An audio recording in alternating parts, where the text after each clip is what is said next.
What's up, guys? ArtistVersion1 here, and welcome back to another edition of the Three-Way Dance Wrestling Podcast for all three of you who listen. And, of course, you can't have the three-way dance unless there's three of us. So joining me, as always, is Shelby, a.k.a. Shubs. Fuck you for making me watch this bullshit. Nice to talk to you, too. And joining me, as always, is if you're lost, you can look, and he will find it, Nick. Time after time. What's up? Oh, I got that one quick today. Yeah, there you go. Hey. All right. You so mean yeah, thrust we after have thrust? Yeah, thrust after. I gotta find. I think we've made that joke before on here. Have I? I think don't so. think I so. think we have. All right. But yeah, we have a show for you here tonight. Of course, we're gonna talk about some news here. We're gonna play our games. We're gonna do our news segment, Impromptu Promo. And of course, we're gonna do a classic pay-per-view review chosen by me just to fuck with Shelby. That we're gonna be talking about WoW Unleashed, the one and only pay-per-view from women of wrestling who are actually, believe it or not, still around. So we're going to talk about that show here. So let's go ahead and get right into it with some news here. And let's start off with this right here. Lately, or I wouldn't say lately, this past week, Pete Dunne and Tommaso Ciampa have been wrestling some dark matches on SmackDown, been wrestling on Main Event. So could this be a main roster tryout? Tommaso said he never wanted to work on the main roster. Yeah, but that's like, it's like, hey, that's like telling your boss, hey, Will, can you take out the trash? No, I don't want to take out the trash ever. Yeah, but it's different in this scenario just because I think like basically means that he's done. You know, we're seeing the final days of Tommaso in WWE. He's gonna move on. Maybe he's just gonna move up to the main roster and just self sabotage himself just so he can get out. I would just hope that they quit before they can Yeah. get called up, so that they only have their 30-day non-competes. Well, like I think if they do it correctly, I doubt they would, but I think Pete Dunne could make it on the main roster. Tommaso would be a different story. Oh, As much, I I have nothing against Tommaso. Tommaso's fantastic. I love him. Yeah, But I just know that if they put Tommaso in a main roster spot, he's not going to have the same success as he would in NXT. no. You know, maybe But if it's they, more. and that's more even about- if they use them right. If they use them right, I could see him being like a Intercontinental Champion type of guy. Yeah. You know, but like Pete Dunne, if used correctly, I could see him being WWE Champion. I could see him being like somebody big if they used them right. But I just don't think they're gonna enjoy it. Yeah. Yeah, it's a very big if, exactly. Yeah, and I don't think they're gonna enjoy it either. Especially after what's happened to NXT. And then Speaking of basically going for NXT, that. good segue, Shelby. Yeah. Speaking of NXT, we had last week some NXT releases. That being Road Dogg, Jesse James, one of the head writers, Danny Burch, former NXT Tag Team Champion, Timothy Thatcher, technically a former NXT Tag Team Champion, Samoa Joe, released again. What is this, like his fourth time or something? I don't know. Yeah. And there was a few others in there, but this is the last major one, I should say. And that is William Regal, after 21 years of service to the WWE, has been relieved of his duties. That's so bizarre. That's Well, like, That's- Road Dogg, I can kind of wrap my head around because he's a writer, and maybe they don't think his writing is up to standards. He They're also like, fuck it. didn't We don't- want to do SmackDown, so could you imagine like Vince and Laurinaitis bugging him all the time again? Exactly. So Yeah. they're like, fine, we're coming into NXT. You don't like us, fuck off. Yeah. You know? Thatcher, they haven't used in like fucking months. So, I mean, I like they that. didn't deem him worthy for like a wrestling role because he was too old. I liked him, though. He was good. Danny Burch, his partner, was gone. So, obviously, they didn't see it as a single star. So, they let him go. Yeah. The only two that really like don't make a lot of sense is Joe and Regal, because apparently Joe settled into a backstage role. William Regal's been in that backstage role with a minor on-screen role. Regal was head of recruiting. Exactly. Like, Gabe apparently- Sapolsky was another big one too. I wouldn't call that big, but that's just me. But But apparently, the news that I'm reading is that these releases came just to, essentially, to break it down, to paraphrase, just to fuck with Triple H. Probably. I mean, they put it in like better words, but I mean, essentially, that's what they did. They is a let go of all dirt sheet these writer. people. Yeah, they just let go of all these people just to fuck with Triple H.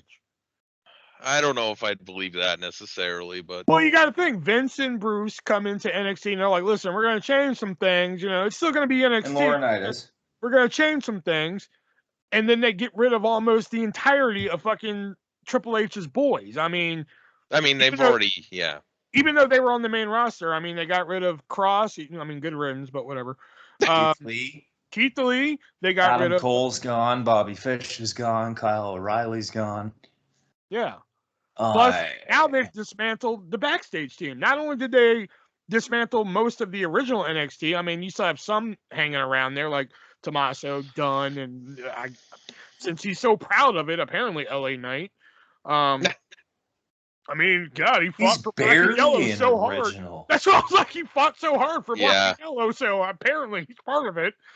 I think these releases that you're seeing now are a lot of unrest and a lot of talent that weren't going to enjoy being in that kind of atmosphere with Vince and Laurinaitis and Pritchard.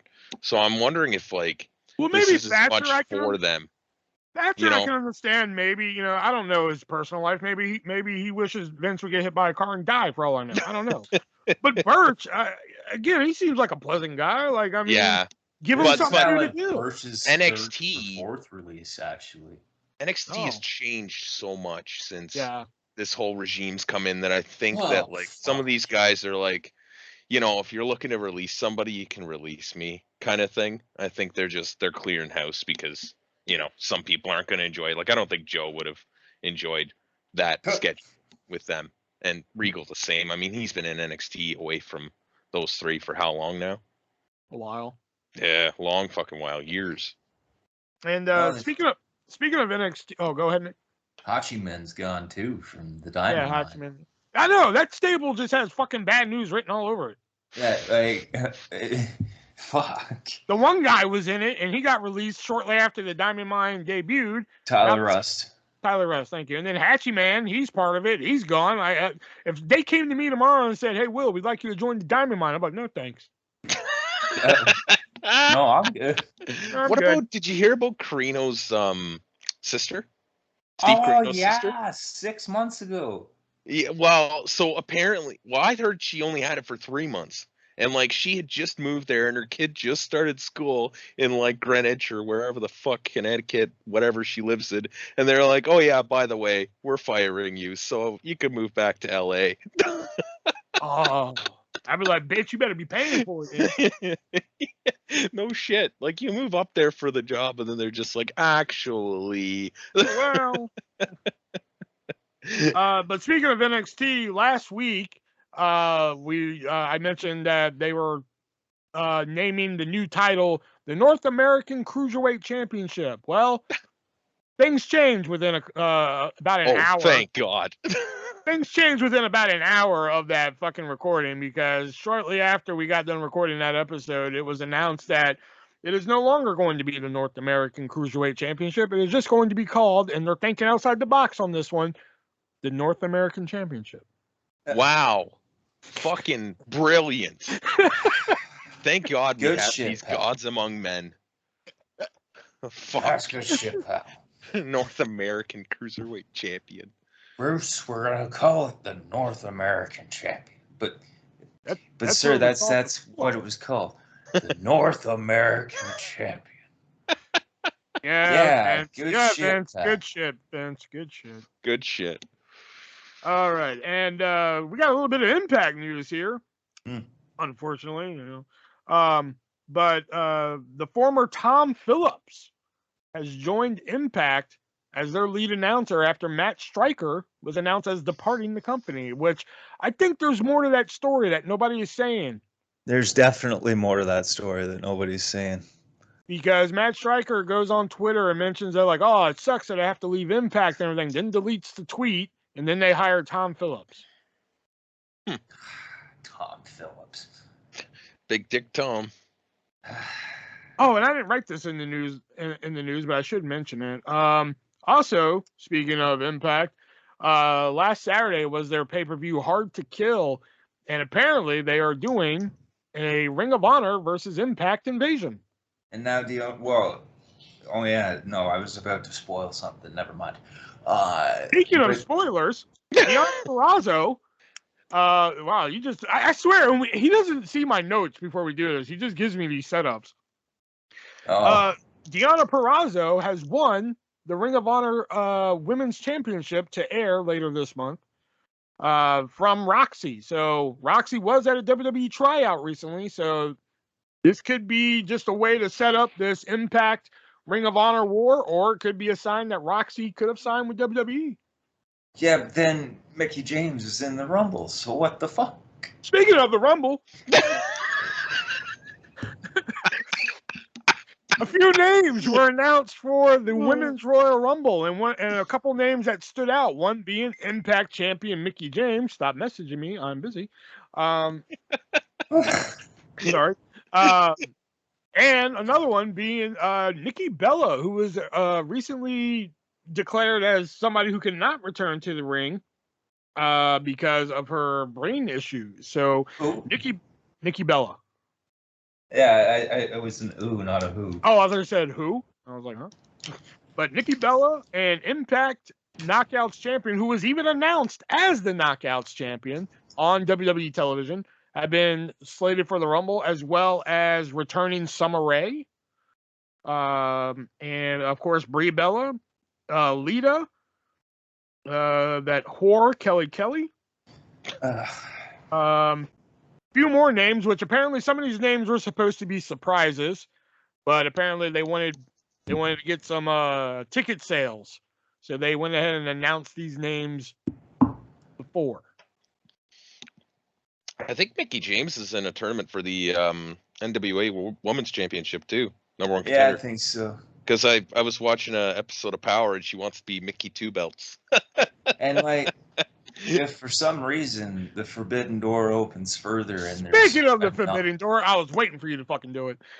Speaking of the Forbidden Door, the rumor is that WWE wants to have a Forbidden Door open, and it looks like the most logical opponent, I guess, or component to that story would be, looks like it could be Moose heading to the Royal Rumble. Impact World Champion Moose. There's a whole bunch suggesting though Jericho and fucking. Oh God, no. Omega. I could see WWE. Right. I could see WWE maybe working out a small deal with Impact, saying, "Yeah, okay, we'll let you guys come on TV." But like as of right now, I don't see them doing business with AEW. The closest they'll do to business AEW is letting Jericho come on Austin's podcast. Yeah, well, they might let Jericho in the Rumble, but it'd be like, don't fucking be this thing you are on AEW television. You're going to be what you were. You're not coming out when to Judas. Yeah, you're not coming out to Judas. Yeah. You're going to be our Jericho, not their Jericho. But what have I become? What have I become then? Like, you become old Jericho, you fucking idiot. Now that I've betrayed everything I've ever loved, push it all away. If you sing that fucking song one more time, Jericho, just go home. They just get on the phone like, "Hey, can we just get Mecca here?" Hey Tony, look, we need him. We need him out of here. Yeah. We'll pay you the bit of money we were going to give you. Yeah. Kenny Omega here, please, or like one of the Bucks. No, there's no way they would call for Kenny Omega or one of the Bucks. CM Punk. Yeah, okay. CM Punk would say, "Wipe your ass with that." Yeah. Yeah, you would. Or throw everybody off. Could you imagine if he actually? Could you imagine if Punk did like enter the Royal Rumble this year though? If he actually did, that'd be fucking insane. But everybody would fucking freak out when he fucking gets eliminated. Oh yeah, you'd have to know that he's not. It'd be like when Daniel Bryan got. It'd be like when Daniel Bryan got eliminated one year. You kill the whole rest of the Rumble. Nobody gave a shit. You'd have to know that Punk wouldn't win. At least if it was Moose, like, which does seem the most logical, unless Matt Cardona agrees. Unless Matt Cardona agrees to be fucking Zack. Oh yeah, because that would get me out of my seat. Rhino, Heath Slater. I don't. Well, Rhino, I can kind of wrap my head around, but they said a big name for Forbidden Door. So, like, I'm assuming somebody. Like, I mean, although I wouldn't say Moose is big time because it's Impact. I mean, great athlete. Don't get me wrong. Could it be? But could it be like Jonathan Gresham though, or like Jay Lethal?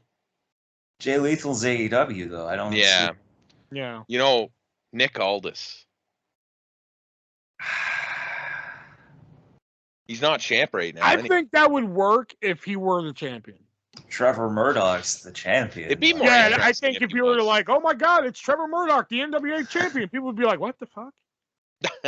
Well, that wouldn't see.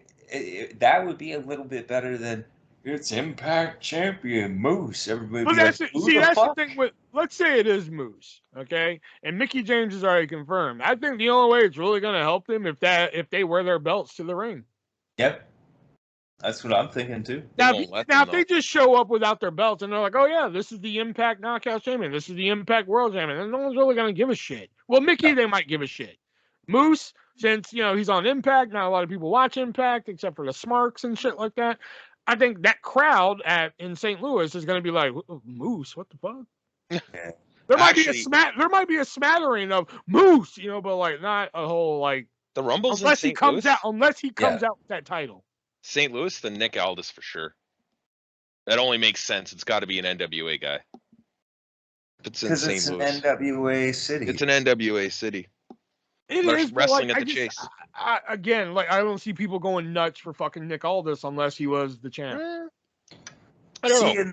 But they won't bring out the belt anyway. But then if we look at Full Logic, then Full Logic would say the only way people go nuts is if it's somebody from AEW. And then it would have to be somebody like Omega or Hangman or fucking MJF.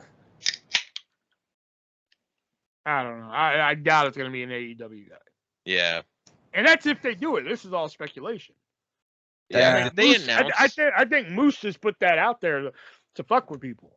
Did they announce Mickie James as the Impact Women's Champion? Were you not listening when I did that? Right now? Yeah, they did. Okay. Pat McAfee was going nuts over it. Oh, okay. I said they even announced her as Impact's Knockouts champion on TV, and you're just sitting there like, butterflies. Yeah, my house is very full of butterflies right now. Colorful doves would be more if we're looking at this. That's true. Sort of fuckery. Those fucking doves. I hate the fact that they brought those back. Oh, we don't have to see them for a while now that, oh yeah, and Chad Gable are champion. Well, I guess, but even though I'm just like, how the fuck is Otis more successful with Chad Gable than he was with Tucker? Apparently they're like longtime friends. Like they trained together for the Olympics and shit. Oh really? Oh okay. Oh yeah, like. Yeah. Oh yeah. No, like I think was it Otis that said that? No, Chad Gable's statement and throwback photos. Hang on here. They were Otis and I have been talking about a night like last night since we were training for the Olympics together in Colorado Springs in 2011. After getting called up the Alpha Academy relationship is much more than a tag team. It's been a brotherhood for 10 plus years. After getting called up to Raw, I jokingly told Otis there was a house for sale up the street from me if he wanted to move in. Within days, he told me he put in an offer and would be there in a few weeks. Since then, he's come over nearly every single day for us to leave puddles of sweat in my garage. Oh, yeah. Some of the grittiest training sessions you could ever imagine. Puddles of sweat in his garage, and I was about to say Charlie Halls. Chad Gable's just like, why the fuck did I tell him to move up the street? All with the goal of continually making progress in this profession and in life. I could not be happier or more proud of this man. My protege, my prized people, my number one guy, but most importantly, my friend. We did it. Alpha Academy. Oh, yeah. All right, and that was the news for this week. So now it's time to move on to our games that we like to play here. It came from eBay, and of course, the 3-word dance here. And let's look at the scores. So it came from eBay. Nick is up by 1. Here it is, 19 to 18. Tying her up this week. So let's start with the common ones here. This is a bizarre item that I found, so I got to do this one. You remember those like inflatable punch bags? You blow them up, you punch them, they bounce right back at you and shit. Oh yeah. Oh yeah. This is a inflatable punch bag that features no holds barred. Oh, the Hulk Hogan Zeus. Oh no. Oh no. Oh no. But yeah, it's basically an inflatable punch bag, and then like basically the poster of the movie is there on the punch bag. It has Zeus standing there flexing. Just in case you hated that movie that much. We got to review that movie. Yeah. So Shelby, how much is the no holds barred inflatable punch bag going for on eBay? $45. $45. And Nick, how much is it going for on eBay? $27. $27. I should have aimed a little higher on that one because it's actually going for $335. Wow. What? Yeah, I know, right? No holds barred is bigger hit than y'all thought, you know? Apparently. All right. Oh, sorry, shit's falling on my desk here. Hey, here we go. All right, and let's do. You know what? This was a very fucking weird item too. I'm gonna do this one too. Okay, I have to explain this to you. So what this was, it's still in the package. It's sealed, but it's a little miniature TV. Okay, and you put these reels inside the little miniature TV, and when you scroll it, it gives you little miniature pictures that you can color. Whoa, okay. Okay, so it's a WWF TV view is what it's called. So, and the 6 reels that it features are Hulk Hogan, Ultimate Warrior, Demolition, oh damn, I can't read my own writing. Oh, Rick Rude, Jake Roberts, and Macho Man Randy Savage. You get all 6 reels still in the package, the little miniature TV, so you can load the reels in and reel it and fucking color it, and it comes with 4 crayons. So, Nick, how much is this very bizarre item going for on eBay? Only 4 crayons, and you have to. Only 4 crayons is gonna allow you to color fucking Demolition. That's it. Yeah. Well, you could probably get Macho too. Maybe. Hogan was only yellow. Well, or yeah. I think the only one that'd really be hard would be Rude. Ultimate Warrior? Yeah, maybe. Yeah, that's a maybe on that one. Fuck. $600. $600. And Shelby, how much is this going for on eBay? $500. $500. Y'all undershot on the first one, and now y'all fucking overshoot on this one. This item's only going for $29.99. Well, son of a bitch, it blew. And tying it up for the win. Blew my fucking 2 out of 3. Shelby ties up, but of course, this one we always have to do the ass blaster. There we go. All right, so Shelby, Tasty. would you like a WrestleMania 11 item, a Hulk Hogan item, or would you like to try the most expensive item I have ever found for this show? Oh, fuck. Oh, I was going to go WrestleMania 11, but after you put the challenge out there, fuck, I think I got to go for the most expensive. Okay. This, you know, when I search stuff, this is the stuff and this is honestly like the highest priced item I've ever seen for this fucking segment of the show. This is a 1980, and I usually don't like to do a lot of graded stuff. I find a lot of graded stuff, and I usually don't like to do it, but for this, I made an exception.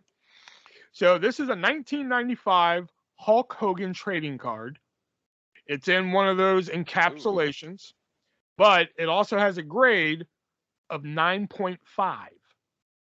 And what is that? Is that really high? That 10's the best you can get. And there's not a lot of 9.5 shit floating around out there, especially in the trading card world. Right. You know? So, for fun, because, you know, I mean, Shelby's already won the point. So, how much is this 1985 encapsulated, not graded 9.5 Hulk Hogan card going for on eBay, Shelby? You said 1985? 1985. Okay, I think the first time you said 95, so I was My confused. bad. My bad. If I did. Fuck. I'm trying to think of what like the most expensive item we had cost, but I don't fucking remember. This is gonna be fucking ridiculous. Oh, 100,000. 100,000. And Nick, how much is this going for on eBay? 250,000. 250,000. All right. Well, I can tell you right now that Nick would have got that. Yeah. Okay. Is because it a mil? This price is the highest price item we've ever had on this show. It is the 1985 graded 9.5 Hulk Hogan encapsulated card is going for $791,672 even. God damn. Yeah. That's the kind of I should have said a mil. I was gonna say a mil. That's the kind of ass blaster that ruptures the asshole. Yeah, mine hurts hearing that, like and I you don't even have the to go to card. the doctor. Wow. Yeah. At first, I kept skipping over that item when I kept finding it and shit. And I was like, I'm not doing that. And then I was just like, 791,000. That's gonna make for an interesting round. Yeah. So I was like, all right, we'll go ahead and whip it out there. What was the highest before that? Do you remember? I think it was like 30 something or 16,000 or something. Wasn't that the Best Wishes boots? Was it? No, I'd have to go back and look at my old notebook because I have it all written down. Yeah. You know, but not 100 though. Like here, we'll do this one just for fun, just to get it out of the way here. This is just for fun. Nope. Well, you know what? If one of y'all can come, whoever comes closest, I'll give him a point. We'll break the tie right now. You fucker. This is a 2013 original Randy Orton Money in the Bank briefcase. This is the actual briefcase that Randy Orton had. Wow. Now, since the point's on the line, whoever comes closest without going over. Do you have the boop boop badoo? I should, but I don't. So, Nick, how much is the 2013 Randy Orton Money in the Bank briefcase going for on eBay?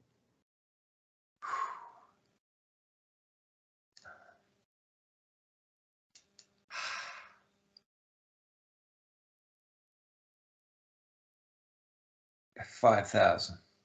5,000. And Shelby, how much is it going for on eBay?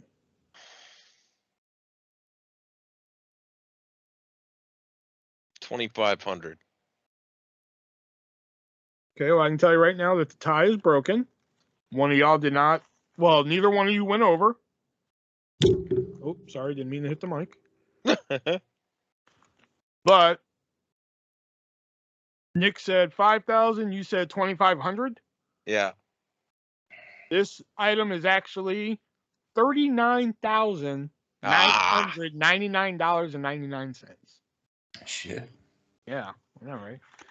So that would have been another high one there. All right, so let's move on to the 3-word dance, a game where it started off as just me giving out clues, and we've all kind of hopped on the bandwagon here. Oh, shit. Yeah. So let's go with okay. I think this is an easy one to start off, but you guys always trick me. Your 3 words are hardcore, dance, Tommy, no, and jerseys. Bubba Dudley. No. Although that does work for him, but not for this person I wrote down. Norman Smiley. Damn it. Yep, Norman Smiley. Yes. Hold on. Oh, man, I lost my scores for this game. Crap. Oh, damn it, I sure did. I lost the scores. Oh, shit. Oh, no. You'll have to listen to last week's episode to figure out where we're at. Yeah. Oh, crap. Now I'm just throwing shit all over my table. Yeah, because like the piece of paper I had it written on was on a notebook and it fell out. So, yeah, I'll listen to last week's and we'll get it. Okay, but let me just write that down. So, Shelby with 1. Okay. All right, Shelby, you're up. All right. First 3-word dance is family, throat, pretty. Family, throat, pretty. Bubba Dudley. Nope.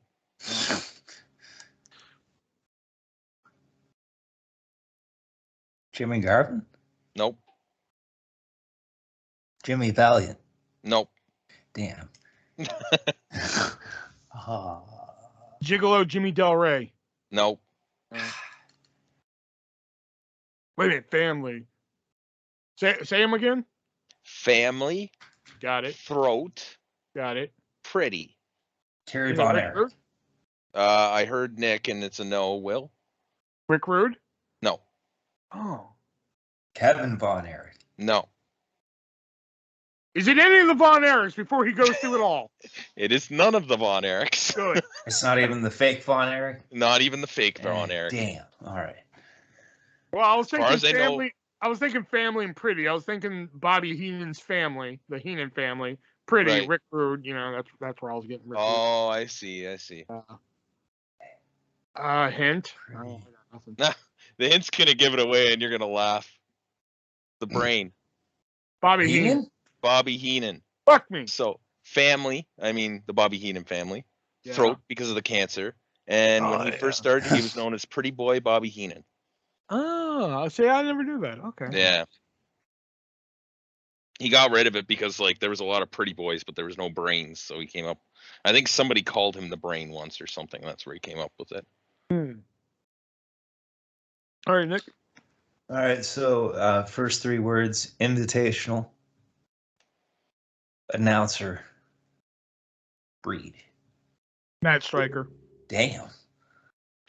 Yeah, because the Anglo Invitational, and he's the announcer, and fucking the new breed. Fuck. Where's that one I had written down at? I had a really good one written down. Now I can't find it. Let's go with. Crap, where is it? Oh, here it is. Okay. Chicken 3 WrestleMania.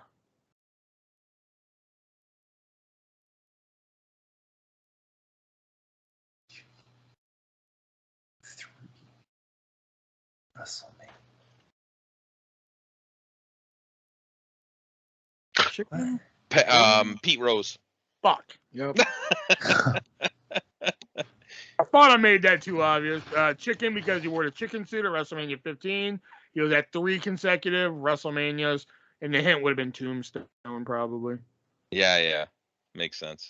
Yeah, see, I wouldn't have got it, though. I got it just from Chicken and 3, and then, WrestleMania made sense. I watched a lot of those 3 WrestleManias. It took you a long time to say his name, though. I know, because I was like, what the fuck is his name? I know he's a baseball player. Okay. 3 words are dungeon, Portland. Kevin Sullivan. Nope. Lawsuit. Dungeon, Portland, lawsuit. Ultimate Warrior? Nope. Oh. Is it Stu Hart? Nope. Damn. Is it Owen Hart? Owen Hart. Fuck. Oh, I was like, fuck it. That fits too. Portland fits? Portland. Yeah, except for Portland. I was gonna say. See, I'm stuck between the Stu Hart dungeon and the Dungeon of Doom, which is really fucking weird. Oh yeah, that makes sense. Yeah. So that's why I went with Kevin Sullivan first, yeah. And then dungeon. I was like, oh, Stu Hart, but now I'm really fucking lost. You were more right with the other dungeon. Oh no, that was Lost in Cleveland. I was like Cactus Jack, but no, that was Lost in Cleveland, not Portland. It's not Hogan. Nope. You're getting further away now. That's not surprising. I most often get further away with yours, so Lakeman. Hint. I got nothing. I don't know. This might give it away.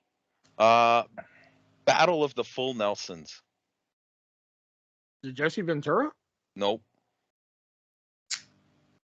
Superstar Billy Graham? Nope. Tito Santana? Nope. Chris Masters? Nope. Bobby Lashley? Nope. Oh, fuck. I got nothing. I got a fucking Magnum TA? No. Iron Sheik? Nope. Hot tour. Hey, I got nothing. Yeah, I got nothing. All right. Billy Jack Haynes. Yeah, I would have never got there. He trained in the Stu Hart dungeon. He worked mostly in Portland, mostly because he lived there. He did work in the WWF. See, I was right, though. I was on the right track with thinking of Stewart's dungeon. Yeah, that's what I tried to say, and it didn't. The lawsuit, he was part of that concussion lawsuit that they did on the WWE years ago. There was like 57 people in there. I never would have remembered that fucking name. And Battle of the Full Nelsons, WrestleMania 3, he had that match with Hercules, which was dubbed the Battle of the Full Nelsons. Oh, shit. I should have known that. That's why I was like, this might give it away. I've seen that match. I don't remember much of it, but I did not remember that it was called Battle of the Full Nelsons, to be fair. I don't even remember the match. I don't think it was very good. It's pretty short and not very good. And he blades like right in front of the camera in that match too. And I don't think you got to think too. It was early in WrestleMania 3, and you still had fucking Piper and Adonis and fucking JYD and Piper and Adonis. Jesus Christ. Harley Race and fucking who's Harley Race against? Fucking JYD. JYD, that's it. Harley Race and JYD and Savage and fucking Steamboat, man. Fuck yeah. Just all you gotta say is Savage and Steamboat. Okay, so 3 words: beard, rose, heavy. Braun Strowman? Nope. What was the second word? Rose. Oh, Otis. Oh yeah. Oh yeah. Damn, I was just gonna say that. Fuck. That was fucking easy. And this one, I would put this at like a medium level, but all right, your 3 words are midnight, drugs, angle. Sabu. Okay, now that I've said the 3 words out loud, I'm like, this could fit a lot of people, so this is probably a hard one. No, not Sabu. Jeff Hardy. Not Jeff Hardy. Stan Lane. Y'all think about midnight some, y'all might be able to get there. Midnight drugs. Marty Jannetty. There you go. Good job, Nick. Midnight because they were part of the Midnight Rockers. Oh yeah. Drugs because he has a well-noted drug problem, and because he had that bomb-ass match with Kurt Angle. See, when I hear the Rock, I just think of the Rockers. I always forget it's the Midnight Rockers. They were the always Midnight just called Rockers, them the Rockers. They were the Midnight Rockers in AWA, and when WWE snapped, they just cut the Midnight out and just called them the Rockers. That's right. That's right. All right. So my last 3 words are race, knockout, expose. Kelly? Nope. Mike Knox. Nope. What was the first word? Race? Race, knockout, expose. not CM Punk.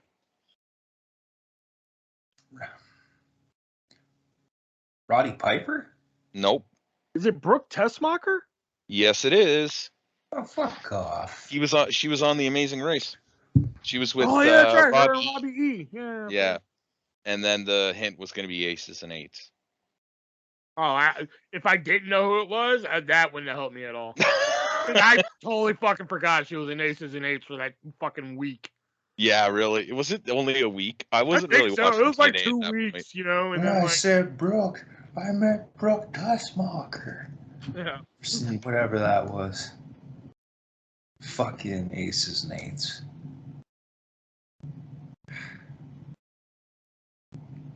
Nick? All right, so last 3 words. Red.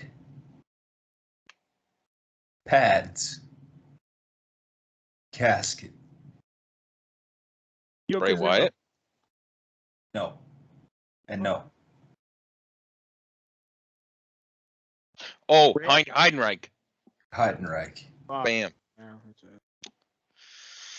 it. All right, I'm gonna do one more just for fun here. Let's go. Oh, I just saw it earlier. Blue Meanie. No, I don't think I've written down. I do have one written down for Eugene. Is it or asshole? Bald-headed fuck.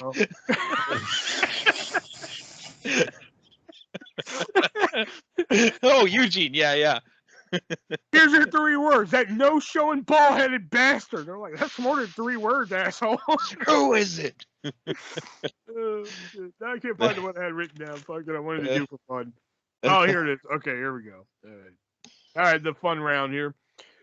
Your 3 words are paranoid, beard, and superhero.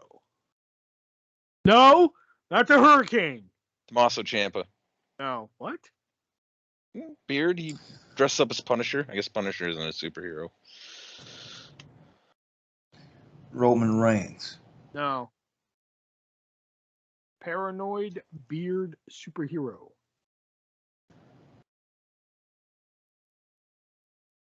I'll give you a hint now. Impact Wrestling. Matt Morgan? No. Oh, Eric Young. There you go. Good yeah. Sheldon's getting he was better scared at this of his game, own man. fucking pyro. He's getting better at this game. Yeah, paranoid because he was scared of his own pyro. Yeah. Beard because he had the beard, and superhero because he was Super Eric. Yeah, the paranoid, scared of his own pyro thing was what gave so it. This week, Shelby got 4 of them. I got 4 of them. No contest got 1, and Nick only got 1. Wow. Shelby's getting better at this game, man. The next I'm going to be kicking everybody's ass at this game, too. All right, shit. And you just lost your tie in the fucking Listen. Maybe. I was getting beat like 12-0, and I made a comeback. That is and true. I held it for weeks. That is true. This is the second coming. But speaking of the second coming, when you need that second coming, we need you to go on over to repsports.com where you can pick up a slew of products that'll give you that second win, that second coming, that second round. Ejaculation. There you go. I was going to put it in more PG terms for the ejaculation of energy. You know, okay. You can stop now. You're not helping. But yes, you can get products like that over at repsports.com. That'll give you the energy for that type of activity. You can get your pre-workout powder, the Broken Arrow. You can also get your Raise energy drink on the go, the powder as well, plus the Raise energy drink in a can. And when you're all jacked up on the energy and everything, you need to come down. They also have the Hypersleep as well. And if you head on over there and use checkout code ARTIST, you will save 15%. But that's not all. In the description of this podcast, there is a sweet deal waiting for you where I'm going to give you 4 packets of Broken Arrow pre-workout. I'm going to give you 2 packets of Hypersleep, 2 packets of Raise on the Go energy, and plus I'm going to give you 4 cans of Raise energy drink with their 4 top selling flavors, that being sour gummy worms, voodoo, Baja Lime, and a 4th flavor that I'm sure Shelby is about to just overly sexualize here, but go ahead. Galaxy Burst. Yeah, that's it. Galaxy Burst. You'll get all 4 cans. You'll get all 4 cans of those, plus everything I've mentioned here. For 100% for free if you use the checkout code ARTIST. All we ask is that you cover shipping, and I know what you're thinking. What the fuck, man? You just said it's going to be free. Why I got to pay shipping? Well, if you go get that back and you pay that shipping, we're also going to give you a free $10 gift card to repsports.com, because once you try the Raise energy, you're going to love it. You're going to want to come back and get more. You're going to come back. You're going to use ARTIST again as the checkout code and save 15% on your purchase. Plus, you're going to use your gift card. So the pack is practically free. Just click the link in the description down below and take your taste buds on a tour of the galaxy today. Sexualized Galaxy Burst. Oh, God damn it. At repsports.com. All right, so let's get into our classic pay-per-view review here. We are reviewing WoW, Women of Wrestling Unleashed. And for those of you who don't remember WoW, Women of Wrestling, they are actually still on the air. But back in 2001, David McLean started WOW, Women of Wrestling, as a spiritual successor to Glow, Gorgeous Ladies of Wrestling. And it actually got a syndicated TV deal. So it depended on what market you're in. Mine was always Saturday mornings at noon on the WB. But they had their one and only pay-per-view thus far. They are actually still around. They left for a while, came back. The pandemic kind of put them down again, but then they came back again. So no matter how many times you try and put out this phoenix, it's going to keep rising from the ashes here. So this was our one and only pay-per-view, WOW Unleashed, from the Los Angeles, not the Staples Center, but I should have wrote down the stadium. Anyway, it was in Los Angeles. All right. And right away, David McLean, the first thing I had to fucking state here was David McLean, comes out to get the fucking show hype, like, are you ready to get unleashed? And people are like, yeah, woo. But the first thing he says was, he was like, tonight, history is being making. I'm like, huh? Yeah. What, big pardon? All right, yeah. And the first match here was Randy Rara, which was much like Glow, if you know anything about Glow, Gorgeous Ladies Wrestling, which if it's still on Netflix, there's a great fucking documentary about Glow. Taking on I fucking love this gimmick, and that is Jacqueline Hyde. Story here being that Randy Rara was out for 2 months because her tag team partner, Patty Pep, now known as Patty Pizzazz, turned on her and put a shard of glass into her eye. So Randy Rara is making her return here, taking on Jacqueline Hyde. So first match of the night, Randy Rara, Jacqueline Hyde. What did you guys think, Shelby? So they're just gonna let a mental patient wrestle? That's what they're doing here. Hey, she had Nurse Cerebellum with her. Yeah. He's just gonna let a crazy person. That's a sweet gimmick. Yeah, well, I guess. She had the face painted half and half. She had the tights half and half. She was Zack Ryder before Zack Ryder was a thing.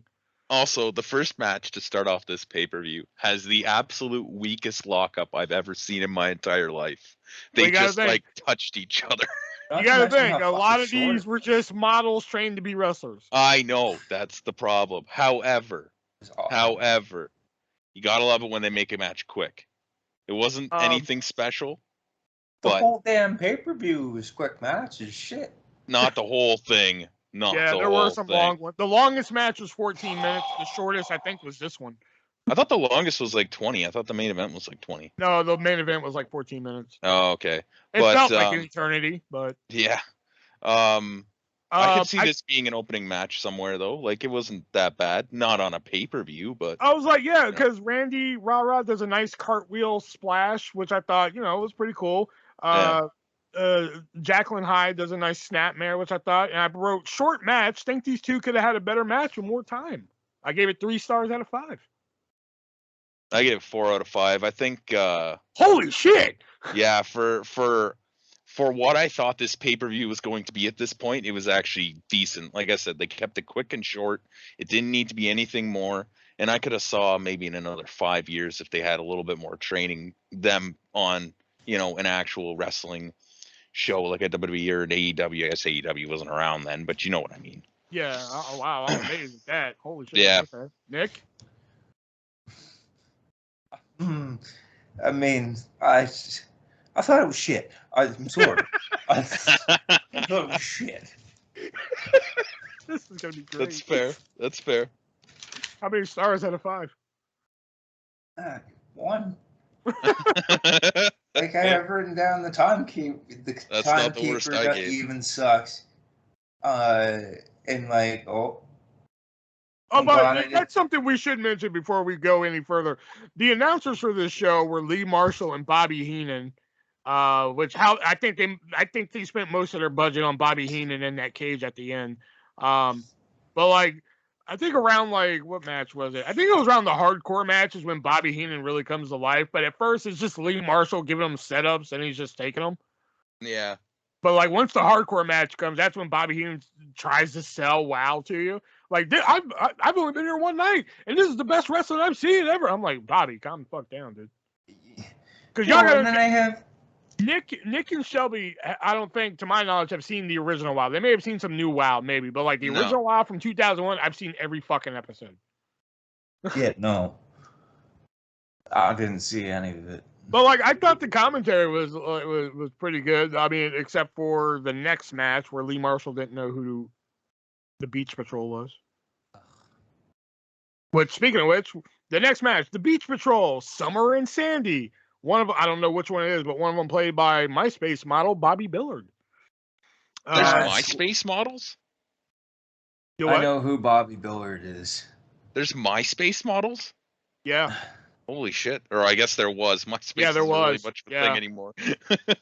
But yeah, one of them was Bobby Billard taking on Farah, the Persian princess, and Paradise. God, I love these gimmicks.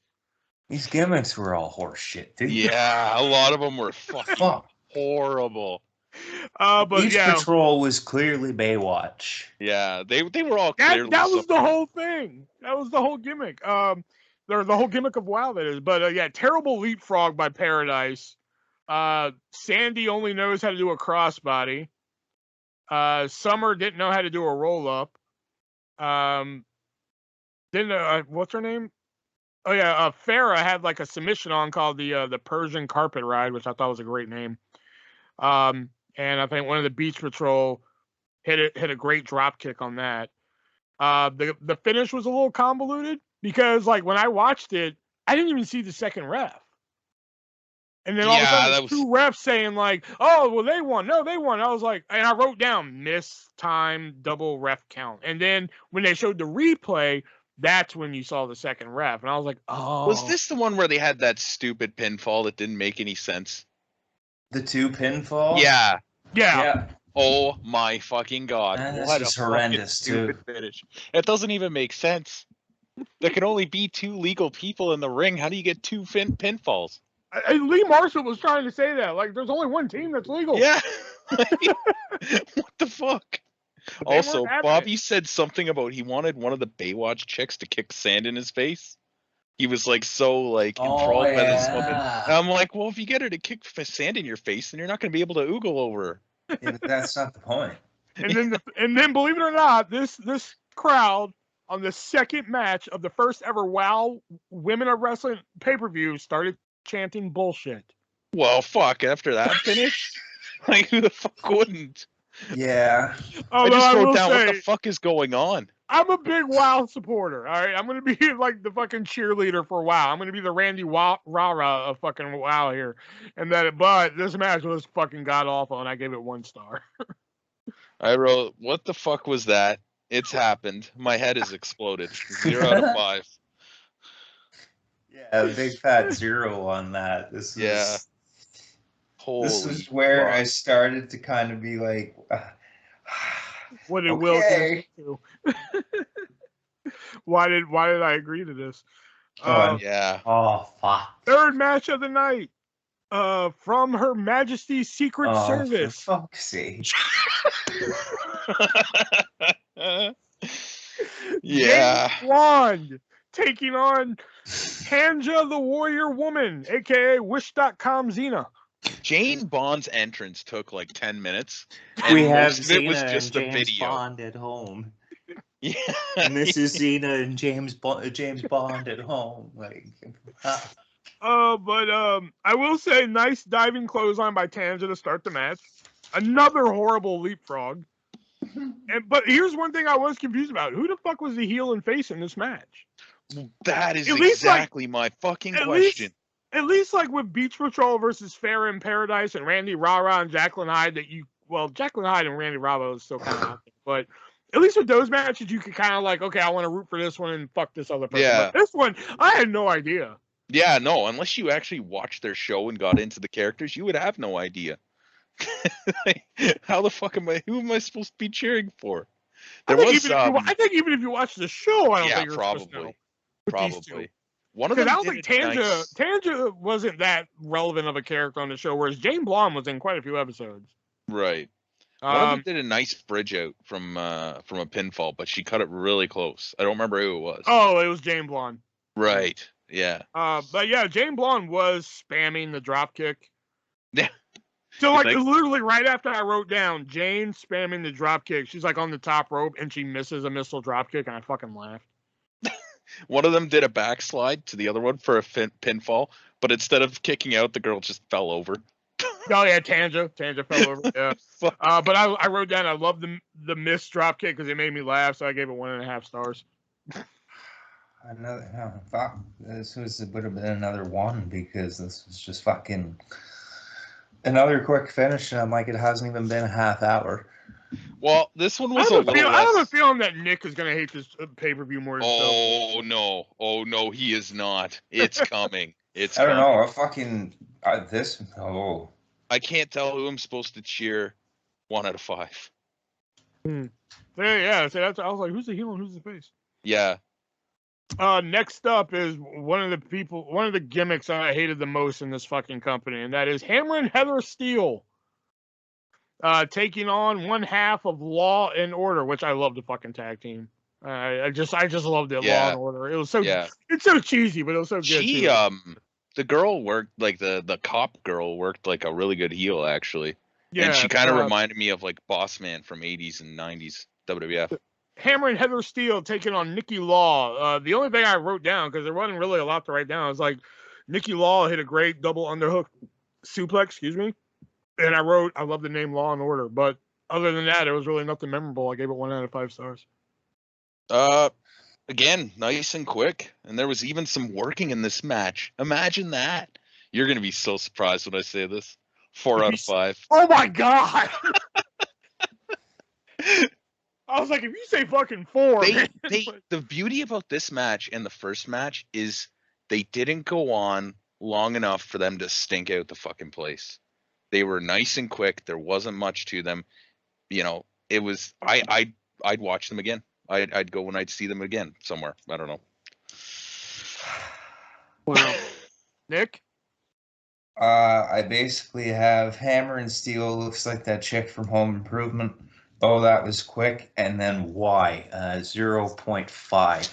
So 0.5 of a star. Gave it a half star. Okay. It's fucking.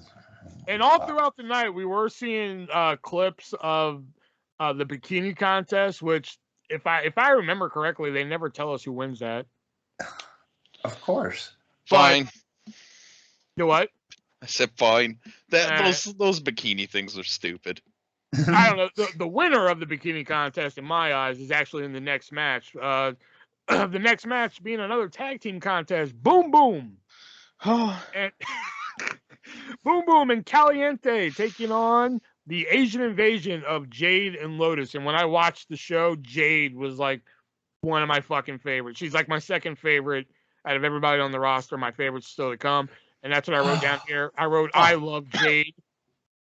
Jade is such a great seller. I think she sells really well. There was a great assisted body press from Lotus. Like they did like a body press, and I thought that was really good. Great splash from Boom Boom. I don't know what it was. There was something. Please stop saying Boom Boom.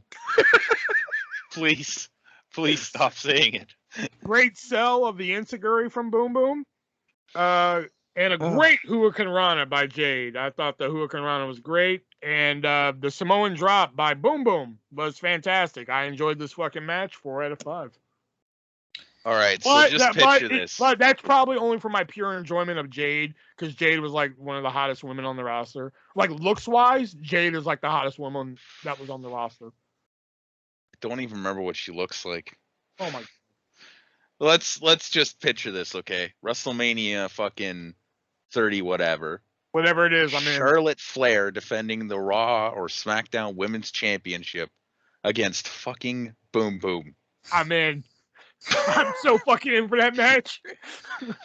What the fuck? Because not a lot of people from, in fact, I think no one from the original WoW has made it big. One lady from the original Glow made it big. We, of course, all know her as Ivory, you know? Yeah. But, like, you know, later on in later WoWs, you know, other women would go through there and then make it big. But, like, yeah, I mean, the two girls in the main event. 2 girls in the main event worked for, like, the AWA and shit.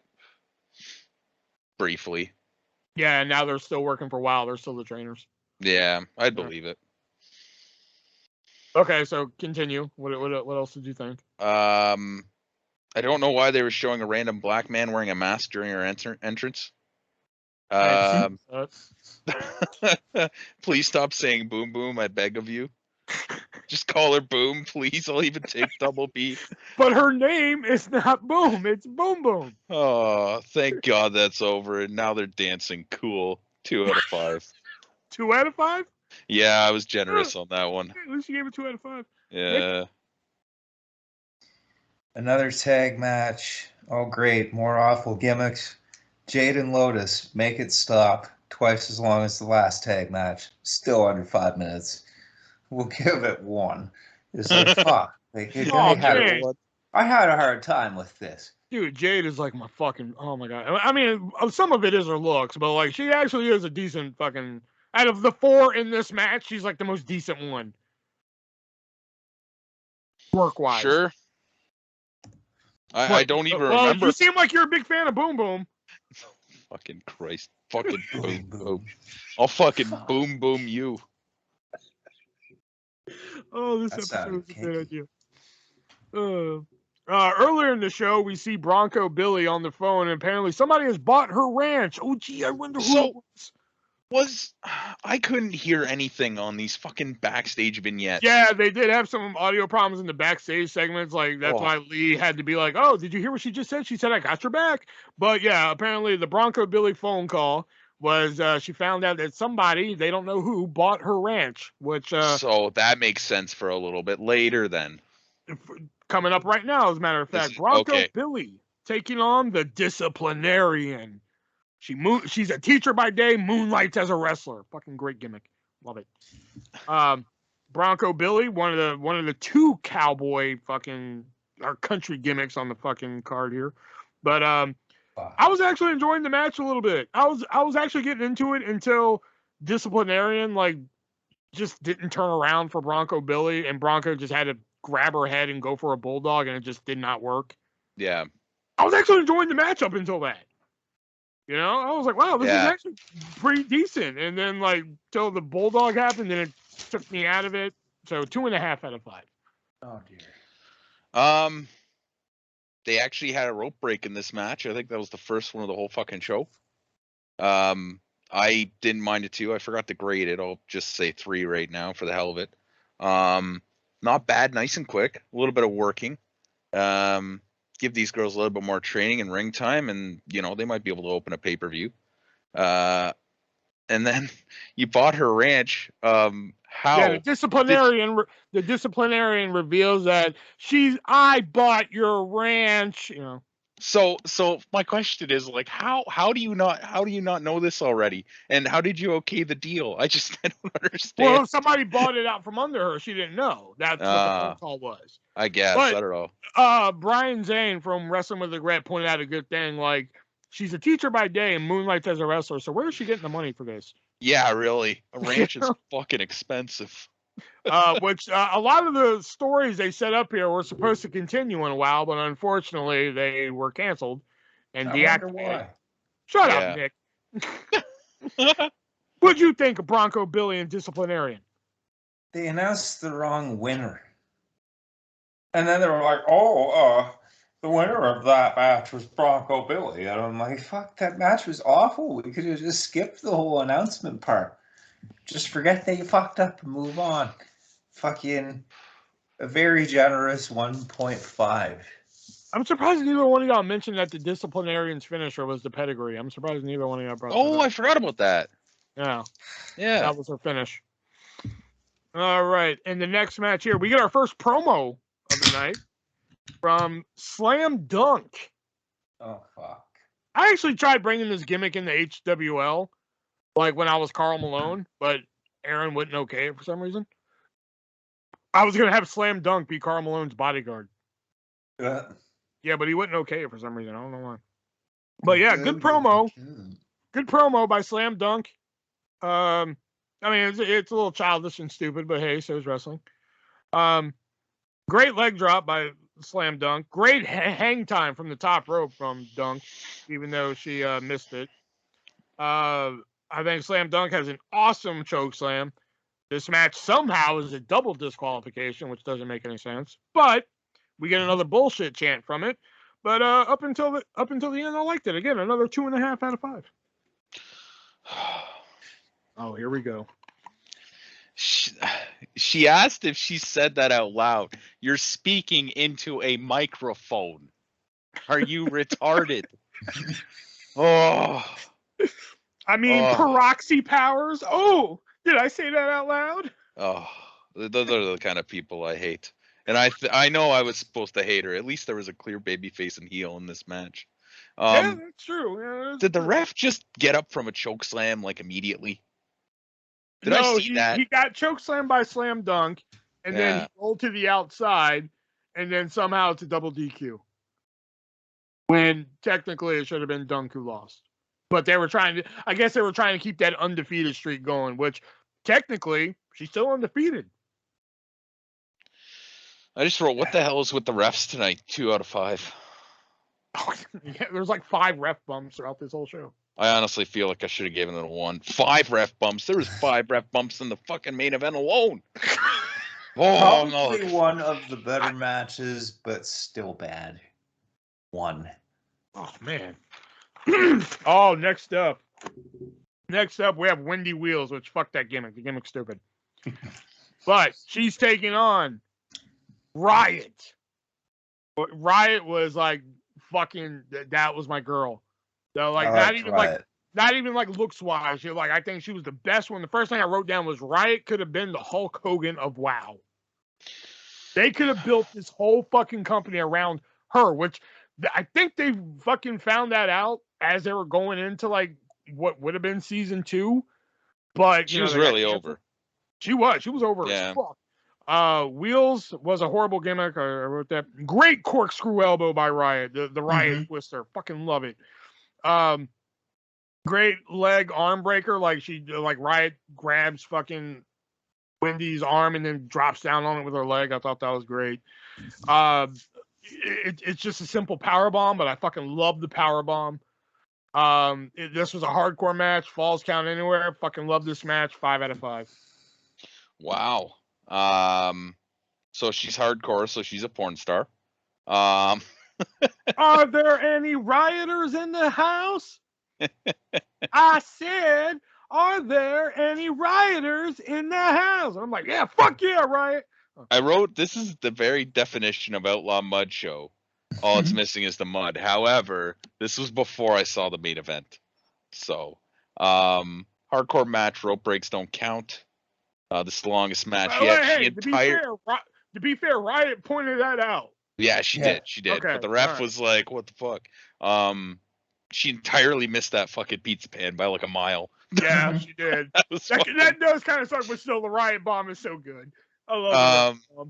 There was no tables or light tubes or barbed wire or thumbtacks, which I did enjoy. But there was also no blood. And I'm not a huge fan of women like bleeding openly, but in a hardcore match, I think blood's kind of necessary. It's more believable. But not bad. 3 out of 5. Okay. I actually enjoyed this match. Yeah, usually when people talk about WoW Unleashed, this is the standout.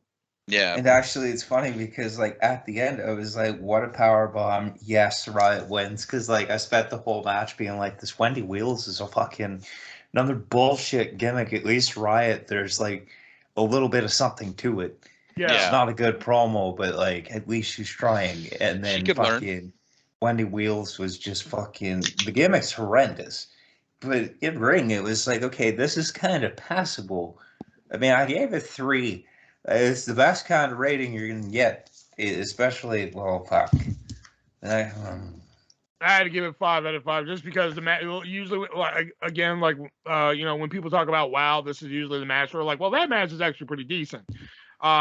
But also because I just fucking, when I watched all the episodes of WoW, when I was younger and shit, Riot was like the fucking bomb, man. Oh God, Riot was so good. So, like, that's why I had to give it 5. I still occasionally go back and watch just this match just for fun sometimes. All right. Coming up next here, we have the splash match.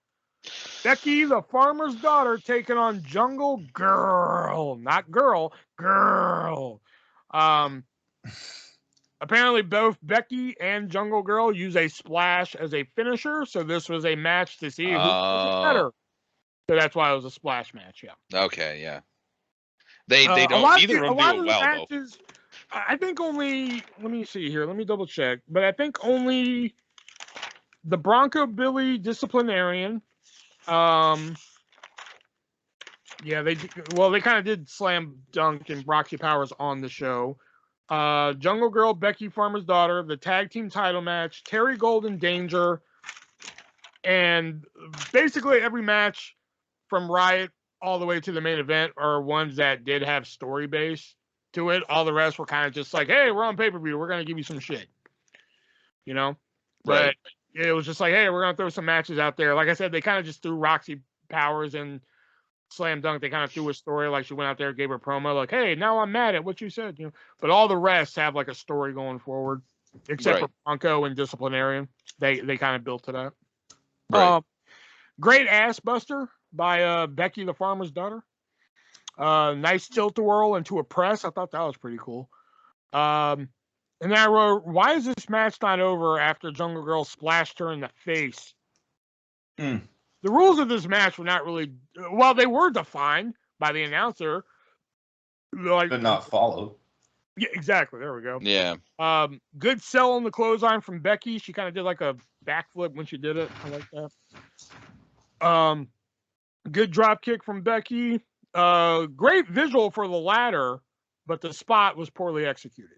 3 out of 5. When I first saw this match like years ago, I remember not liking this match at all.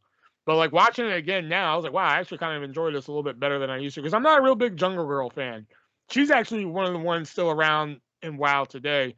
And like, I was never really into Jungle Girl. She was their champion for like 1,300 days or something, isn't it? Yes, yeah, something. Yeah. Well, I don't think it was 1,300, but that was actually, I think. Oh no, you're right. That's what's listed. Yeah. Yeah. It was Lana Starr who was champion for like 70 days. But yeah, I did like this match better coming back, looking at it the other day. So 3 out of 5. I just wish that final spot. I think. I don't know. Part of me thinks that like if that final spot was executed 100% perfectly, WoW would have lasted a little bit longer for some reason. I don't know why, but I just feel like I don't think that's true, but I don't know. It's just because like it's a great visual. I mean, like think about have you ever seen in a WWE ladder match somebody jumping from a ladder from the outside to the inside? Well, I mean, yeah, I'm not going to argue that, but I don't think that would have saved the company. I just think it would have got people talking, if she would have hit it properly, I mean, it still had me talking just that she did it because it looked pretty cool, but like, this woman's known for splashing, and that one to the face looked like she fucked up, and she wasn't actually supposed to hit her. I think Becky was supposed to move. That's my opinion. Like just right on her face. I was like, ring the bell. Hebner, ring the bell. They had ring out counts in this match too, but what the fuck was with the pinfall at the end? I guess just to put the kibosh on it, I guess. It's supposed to be a splash match. You splash, you win. Well, damn, the match was already over when she got splashed in the fucking face then. It should have been. For like another 6 minutes. It should have been. And that one splash was right to the fucking knees too. God damn, that must hurt. Oh yeah, when Jungle Girl got the knees up, yeah. Yeah. 2 out of 5. Nick's been awfully quiet over there. I gave it 2.5 stars. I don't have much to say about it that hasn't been said. Oh, okay. Yeah. Oh, and another one of my favorites coming up. The inaugural. Oh boy. For the inaugural Women of Wrestling Tag Team Championships, we have Easy Rider and Charlie Davison of Harley's Angels taking on Delta Lot of Pain and Loca, aka Caged Heat. I love Caged Heat. Caged Heat was so good. They got on the mic and did shitty promos, but I fucking loved them. I wrote down Loca is so good. And I wrote down Delta with a sick burn because she was like, you're going to be hardly walking. She made a bunch of Harley Davidson references.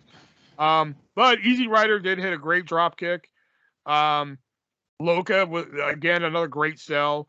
I love their finish, the drive-by. I thought that was good. The finish did get a little convoluted, but it was still fun because Lee Marshall had no idea that there was a third member there until the match was over. But still a fun match. I love the Cage Heat gimmick. I thought Harley's Angels was a little cliche. I mean, a lot of these gimmicks were cliche, but fuck.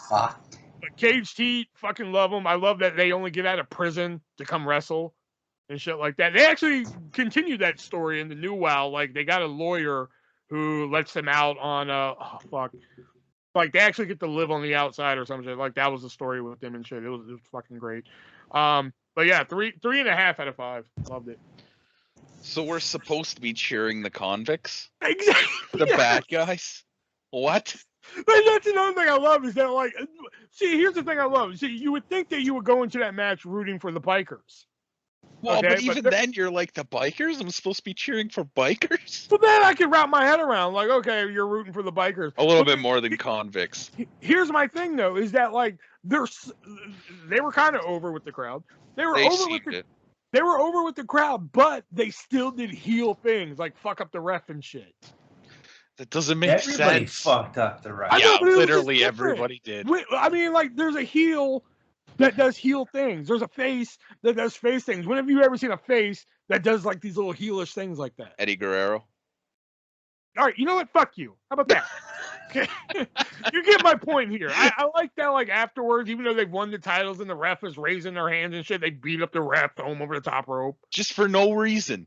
Because they're convicts. They're going back to their jail cell. They don't give a shit. 1 out of 5. What? That's fucking horrid. My God. That's fucking horrid. Oh, this took longer than expected. Yeah, it goes downhill from here, buddy. It goes downhill from here. Cage Heat wins, but fuck this. Make this stop. What? Yeah. Y'all didn't like Delta Lot of Pain and Loca and Vendetta? No, I don't even remember. All I could think of from Cage Heat was Injustice from MLW. Martin Reed, fucking Cotto Brazil, and there's somebody else in there. I forget who the other one was. Oh my God. Oh man. It took longer. I will give y'all credit. It took me longer to get pissed off at y'all than I thought it was going to take. It was like, I really thought it was going to be on Riot and Windy Wheels. I thought that's where I was going to fucking lose my shit on y'all. But, like, really, this was a fun match. No. The finish, I will say, was convoluted thanks to Lee Marshall, because he was like, oh, that was Delta with an elbow. I'm like, that was another girl. Not to mention, didn't Thug get, like, involved, like, right at the beginning, which would have caused the disqualification? Technically, yes, but I think we're supposed to look past that. Yeah, well. Because the bell rang and Thug was still in the ring and shit, so. Yeah, and, like, she attacked them, didn't she? Before the bell, yes, but I think when the bell rang, she went to go grab them and throw them together, but then they stopped and hit her with a double face buster. Yeah. So I guess they could kind of get away with it. Oh, God, I think I was wrong in this, but... Oh, fun fact, I don't know which one it is, but one of Harley's Angels for a short time was married to Andrew Dice Clay. Fun fact. Oh. All right. Oh, and the story behind that one was it was a tournament final, just in case I didn't know. I think at this point, too, the gimmicks were starting to wear on me. Like, I was just getting so tired of seeing gimmicks. Coming up next, we have the rematch for the WoW Women of Wrestling Championship, where former champion Terry Gold, a.k.a. the Perfect 10, taking on Danger, who, oh, God, that story is just... I actually skipped over the fucking video package because I was like, oh, it's taking too long to get to this match. The video package made me interested, to be honest with you. I just thought it was really like fucking like, okay, you know, it was kind of like this person fucked this person, now this person fucked that person, now this person's fucking this person. Like, I was just like, get on with it. It makes the match feel big though when you do a video package to show like the rivalry. I get that, but like, I don't know. I started watching the package and I was just like, you know, this is like one of the few video packages that y'all have made tonight, and like y'all couldn't have done a more horrible job. Lee Marshall was Tony the Tiger? Yeah, which FYI, right before this match, it was announced that WoW would have their second pay-per-view 2 months later, Spring Vengeance. Needless to say, it never happened. Yeah, no shit. Yeah. The only note that I wrote down here, because I really wasn't into the match, I was never really a big fan of Danger. I thought Terry Gold, for being a former gymnast, did a decent job in her role. But I love the Perfect 10 moonsault, aka Lion Salt, but she does it so well that, I mean, Riot comes in and almost kills Danger. Because she almost drops her right on her fucking neck, but then puts her through a table. But other than that, this was the match I really couldn't give 2.5, and I really couldn't give 3, so I gave it 2 3/4. You were saying earlier about which match was it that you said would have saved WoW? The fucking splash match? No, I didn't say the match. I said that spot. That spot, right. Well, how about giving your world title match more than 4 minutes? This match was like 4 minutes and 12 seconds long. I blinked and I fucking missed it. I was looking at my phone. I was like, what the fuck? I have nothing on this other than there's no real gimmicks, I guess. I guess they did, but they didn't have like the kind of gimmicks that a lot of the other matches had, wasn't right? Like, hey, I'm a convict. And hey, I'm a farmer's daughter, or whatever. Yeah, right? It was just Danger. I'm a big bad bitch, and Terry Gold. Like, I'm a nice gymnast, and yay, I was interested in seeing Danger beat the shit out of her, but 1 out of 5. I saw that one coming, but yeah. Yeah, see, it was way too quick for it to be a title match. Yeah. And fucking, there's a botch. When Riot came out, I was like, oh, hey, it's Riot. And then it was done, and yeah, yay, she wins. I'm like, okay, but But they even had the confetti come out and everything, and... One. I'm sorry, I really hated this show. Except for 2 matches. Yeah. All right, the next up is I actually forgot this was a tag team match when I was watching this, because like I originally wrote down Ice Cold, which was another one of my favorites. Ice Cold was great. Taking on Lana Star, who was supposed to be like the creme de la creme, like the MJF of fucking WoW. I thought it was those two in a hair versus hair match. I totally forgot it was supposed to be a tag team match with Ice Cold and Poison taking on Lana Star and the former Patty Pep of the Cheer Squad, but now known as Patty Pizzazz. I just remember the theme song. It was like P-A-T-T-I, P-A-T-T-I, Patty Pep, Patty Pep. And then they changed it to like Patty Pizzazz, Patty Pizzazz. I just remember that. Anyway, earlier in the show, we see that Ice Cold has taken out Patty Pizzazz for this match. Lana Star comes out, tries to pull an injury angle. David McLean, the executive owner, producer. Yeah, shoot owner of WoW comes out and says, we're going to have a hair versus hair match, and it's going to be a handicap match. Ice Cold and Poison taking on Lana Star. And I'll be honest, I loved Ice Cold. This was another one of like my favorites, like when I actually watched the show and shit. Ice Cold was dope. But like for a handicap match, I didn't really get what was going on. Shit. I knew the stakes that were on the line, and then the thing that really bothered me is that like when Poison and Lana were or Lana, as they say, Lana Star, they were fighting for the crutch. Poison accidentally hits Ice Cold, knocking her out where Lana could get the pin. But like Poison just stares at the pin. I'm like, you easily could have broke that up and saved this match. Yeah, but she didn't want to get her hair cut, I guess. She because she could have broke up the pin. They could have beat the shit out of her some more, pin Lana, and won. But potentially have gotten pinned herself. That's like the one thing that made sense in this match to me. That is like the only thing that made sense. It'd been one thing if like she hit Ice Cold with the crutch and it's like, oh my God, I hit my partner. Then Lana cracks her with the crutch, takes her out of the picture, then pins Ice Cold for the win. Yeah. 2 out of 5. That opening promo took forever. I think I aged 10 years during that. None of this made any sense. I thought that the 2 girls coming out were supposed to be the baby faces, and then they came in and they threw the fucking other guy out of the ring immediately. I'm like, what is that? I'm like, that's something I didn't remember when I was watching. I'm like, why did Ice Cold throw David McLean out? Yeah, so they're all heels then, I guess. So this match doesn't make any sense. I can't remember about Poison, but I'm pretty sure I remember Ice Cold being a face. Well, fuck, she acted like a heel, and it's also not very often do you have the heels or the baby faces having an advantage on a heel like that. It's usually the other way around because it creates some kind of like emotion and desperation. When because Lana Star was like the heel of heels in that company. Right. But you wouldn't know it from this match because not knowing anything about WoW, watching this match, I had no idea what was going on the whole fucking time. All I wrote at the end was, okay, 1 out of 5. I just wrote down Poison could have easily broke that pen too. And then we see Ice Cold actually get her head shaved, and the clippers didn't work. Big surprise. Yeah. Had to take her backstage and shave her head, which how shitty would that be if they're just like, hey, so we're gonna do this storyline with you where you get your head shaved. Okay, and then what happens next? And then they plan out like, okay, this is what's gonna happen next, and blah blah blah blah blah. Then you shave your fucking head for it, and then you get canceled. Yeah, really. Yeah. Like how shitty would that be? Her hair was fucked anyway. If you didn't know that she was gonna get shaved, yeah, I agree. She looked better without the hair. Yeah. But what? That match was still shit. No, she looked. That match was still shit. Yeah. Another big fat one for me. The main event. Oh dear. The blood feud.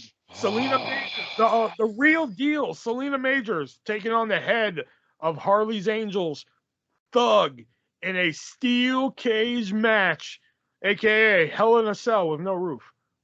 No one can get in. No one can get out, which I'm just like, okay. But earlier in the show, we saw Selena Majors talking with Terry Gold, and Terry Gold claiming that she has Selena Majors' back. So Selena Majors has brought in a special enforcer, a gatekeeper, so to speak, that being the new WoW champion, Terry Gold, to stand at the door and make sure nobody can get in, even though this cage has no roof, but whatever. So I wrote down Hell in a Cell with no roof. How did Thug not break her nose on the apron? Because like Selena Majors like pulled her legs out from under her, then you just hear smack, and I'm like, God damn, how did she not break her face? I did like the not at first, but when it came later, I did like the color that Selena was giving. The blood. It was hard to tell just because of the first video time quality. It didn't really come out that much. Like, yeah. The first time, but I think later on, I think they must have did another blade job, whatever. And I'm like, the ref is busted open. Why? Yeah. And I'm like, why would the face destroy the ref? Because there's a spot in the match where like the ref is just, I can understand a ref bump. I mean, this show had like 47 of them, but not only was the ref bumped into the cage here, but then Thug just proceeds to want to beat the shit out of the ref, which again, you can kind of wrap your head around because she's the heel, so fuck it. Just fuck up the ref for fun, too, because you're in control of Selena, so hey, why not have a little fun? But what doesn't make sense is that when the ref is now aware that he's getting his ass beat for no reason, he climbs over the cage, and Selena Majors, the face in this whole thing, decides to shake the cage to make him fall through a table. Yeah, and I thought it was really slow-paced for a cage match. Oh my God, was it ever? It made Boss Man and Taker look like it was fast-paced. The finish was a little odd. I think it needed more cage. Because, like, I mean, they had, like I said, I think they spent most of their budget on this cage and Bobby Heenan. Maybe a couple pyros in there, too. But, like, most of their budget had to go to Bobby Heenan and fucking this cage. Because this cage, aesthetically, the cage looked fucking great. Yeah, it looked cool. I mean, it was a Hell in a Cell with no roof. It was high, yeah. Yeah, it was very high and shit like that. Aesthetically, it looked great, but they didn't use it to their fucking potential. No. You know? Other than that, I'll just say 2.5 out of 5. Oh. Shelby? This is the big blood feud of the event. And they fucking flash to the back. Which, oh yeah, FYI. Fucking head shaving. FYI to the people watching at home, Selena Majors and Thug were also the trainers of all the women on the show. Yeah, and they did have some previous wrestling experience, but they kept fucking going to the back to that chick getting her fucking head shaved in the middle of the blood feud. What? Why? That okay? See, that I could kind of wrap my head around. I'm not saying it was right, but I can wrap my head around. What killed me is that they showed the barber like cleaning up. Like they showed him like folding the fucking, like the last shot of them going to the back was him like folding up the fucking like the cape or whatever that you put on, make sure hair doesn't get on you and shit. And I'm like, why are we watching this? And then she fucking runs out to go to commentary to start fucking yelling, and they miss a chair shot, which is like, what the fuck? The ref stuff, just fucking, what the fuck were they doing there? I did not understand why the ref started climbing. Not to mention the heels beating the shit out of him, and he just gets up. You know, this wrestler is beating the hell out of a ref. Out. The ref climbed out because he was getting his ass beat. But how is he not? If somebody who is untrained and weaker than the opponent, weaker than the wrestler, gets the shit kicked out of him, he should not just be then getting up and being able to climb over a fucking cage that high. Not to mention, I don't think he should have been doing it anyways. It didn't make any sense, nor did it make sense when fucking the babyface got up and started fucking trying to climb and then pushed him off through the table. Yeah, the table like bump was totally unnecessary. Yeah, that I didn't get, because I'm just like, why would the face destroy the ref? Because let's say let's live in like, you know, we don't know wrestling's a work world for a minute, and so like, what if that was the only ref you had? Yeah, who was gonna come out and she had the gatekeeper? Never mind. So, and there's another thing, the gatekeeper. The gatekeeper was a babyface, correct? Yeah. Yeah. Why the hell isn't the gatekeeper letting a ref in so that they can count a pinfall? Yeah, no one's supposed to get in, and no one's supposed to get out. But a referee to finish the match. She's not going to let a fucking ref in. And no one gets out. Again, like Shelby said, Selena and Thug also had some previous wrestling experience. I was actually watching a review on Super Clash 3, AWA's Super Clash 3. They had a lingerie battle royal or something, wasn't it? Yeah, and these two were in it. Yeah. I was just, because like I was watching it, and I forgot Selena Major's name in the show, but like Thug, I knew her name was Peggy Lee Leathers. And like while I'm watching the review, they're like, okay, and this girl and Peggy Lee Leathers. And I'm like, Peggy Lee Leathers? Wait, isn't that Thug from WoW? And then I'm looking at the other girl, and I was like, that looks like fucking Selena Majors. And I was like, no, that can't be them. And I'll be damned, it was them. And then when the gatekeeper starts counting, she wasn't even looking at the fucking shoulders. Yeah. No. She's a wrestler. She's not looking at the fucking shoulders. Yeah, and why didn't she let an actual ref in? Oh my fucking God. What the fuck was that? Yeah, -5 stars. She did one, and then like, oh shit, I can't see the shoulders. 1, 2, 3. How many stars? -5. That was big fucking fat one atrocious. on that one too. This was fucking atrocious. Yeah, it was awful. Yeah. The only redeeming qualities were the splash match and the fucking hardcore match, and even then, like, it gets a big fat 2 as a whole for me. Fuck this show. Wait a minute. What do you give the cage match? A 1. Oh, okay. And with only 2 3s. Only 2 3s. Oh no, 1 3 and a 2.5. I mean, it gives the overall show 2. I will say that even though I watched every episode of WoW when it originally debuted, I've never watched this whole pay-per-view until recently. I've seen like the splash match, I've seen the cage match, I've seen, of course, the hardcore match numerous times, but I've never watched the pay-per-view from beginning to end. And after watching the pay-per-view from beginning to end, yeah, I will say it's not a tremendous show. I think that cage match was one of the worst matches I've ever fucking seen.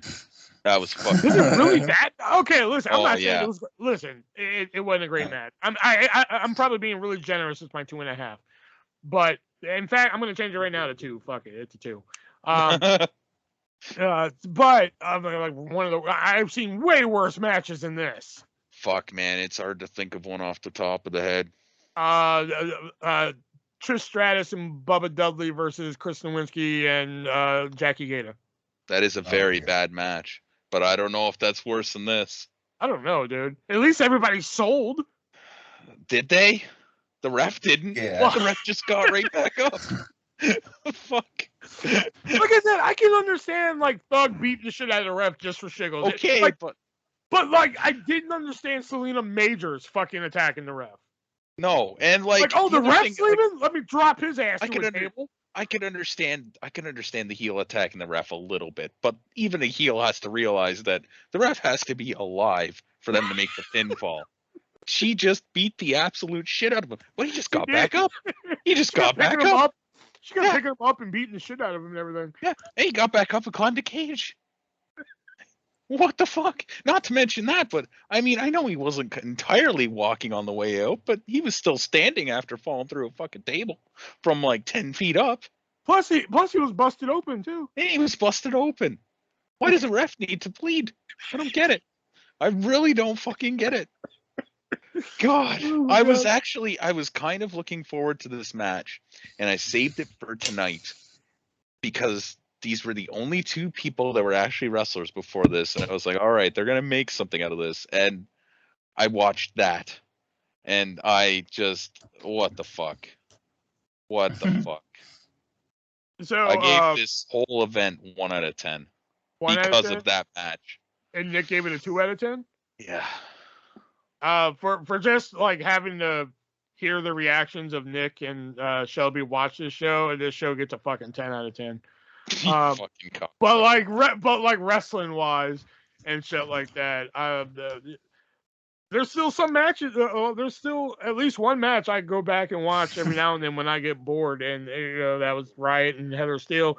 Some of the gimmicks are a little stupid. Tanja the Warrior Woman. I'm sorry, I love Xena, but Tanja sucks. But some of them are terrible. Like Wendy Wheels, Hammer and Heather Steele.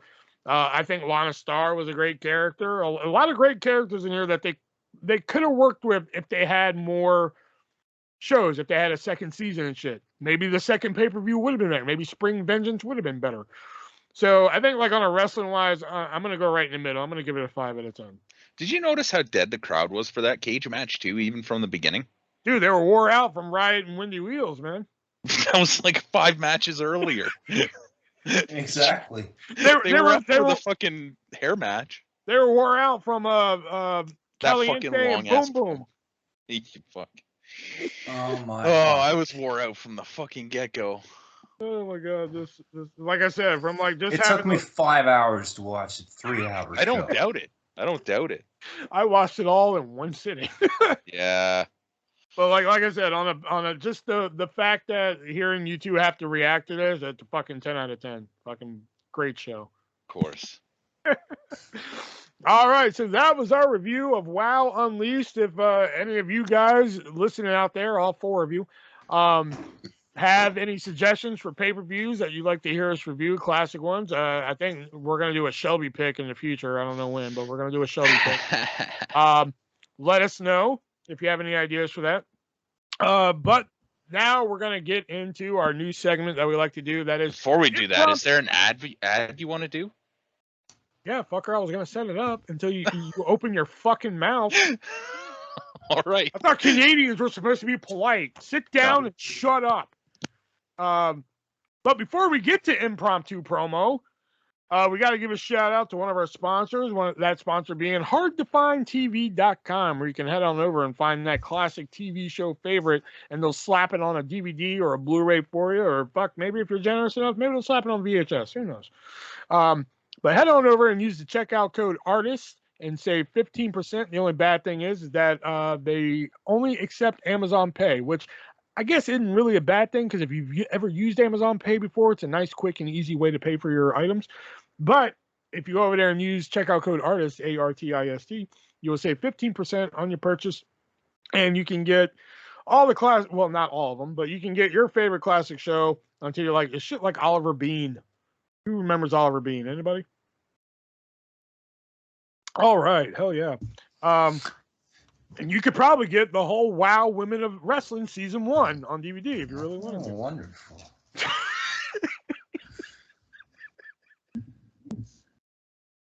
Head on over to hardtofindtv.com. Use checkout code ARTIST and save 15% on your purchase.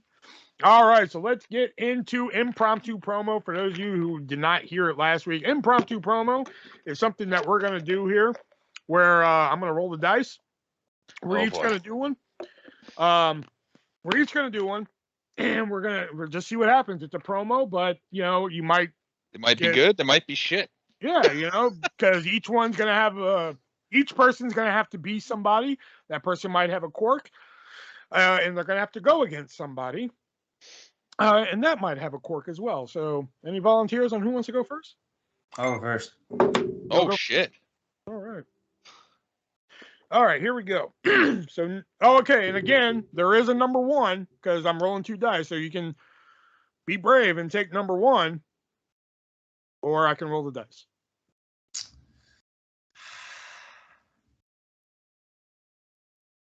Roll the dice. Roll the dice. All right.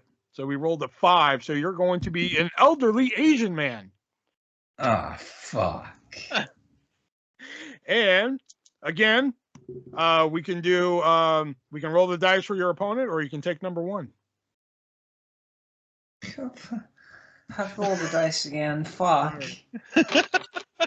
All right. We rolled a 10. You're an elderly Asian man, and you will be taking on Shubs in a wife beater on a pole match. Oh, you think you're good? Oh, it's a beating woman. Oh, I take you out. I take wife beater and I shove it down your throat. Shove it down your throat. Referee calls off match. Oh no. That's winner right here. Oh, Shubs, I come for you. Oh, I come for you, and I win. I can't do this anymore. I can't. That was good. I'm not racist. Fuck. I don't know if I can measure up to that. I love everyone. I'll go next. I'll see what All right. Let's see. I got 6, 7, 8. So I'm going to be Kofi Kingston, but he thinks he's in Cool Runnings. And I'm going to be going against number 4. Okay, Nick, before I say what this is, just know it's just a joke. I'm going against Nick in a dodge the traffic match. Oh, fuck. Oof. Man. It's been long enough, I suppose. You know what? Let's just hear it. Fuck, I'm interested to hear it with you fucking. Boop, boop, Jaman. We're going to be going down the hill in our bobsled, but this time you won't be able to get out of the way, man. Just like that car didn't get out of the way last time, man. You're not going to be able to dodge the traffic this time. I'm going to be able to throw you in front of that moving car with my bobsled. Cool running. Okay, that's stupid. It was an attempt. Yeah, it was an attempt. All right, Shelby, here we go. You want to take number one or roll? Roll. All right. All right. We just did 5, so we're going to re-roll. All right, 10. You're Jake Roberts, but at Heroes of Wrestling. Oh, God. And you're going against 8. You're Jake Roberts at Heroes of Wrestling, and you're going against The Rock for control of the XFL.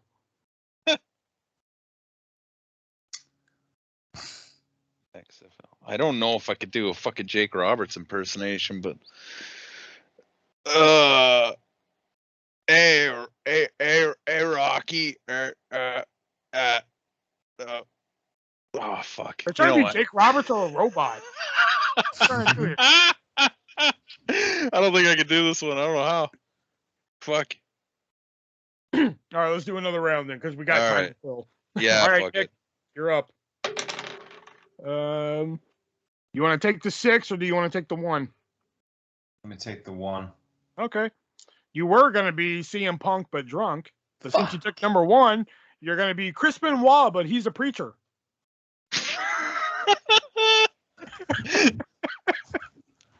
Oh no! And you're going against. Oh my God! I rolled a 2. You're Chris Benoit, but he's a preacher, and you're going against David McClain for control of Women of Wrestling.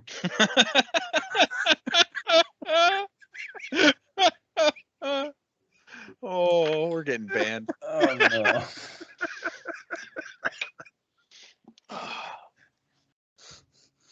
Fuck. Hey, it's gotta be better than what I just fucking did, so. Please be aware this is just a fucking improvisation. Yeah, this does not reflect the views of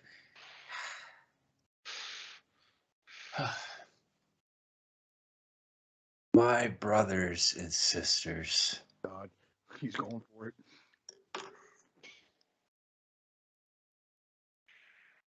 The dogs are in the gate.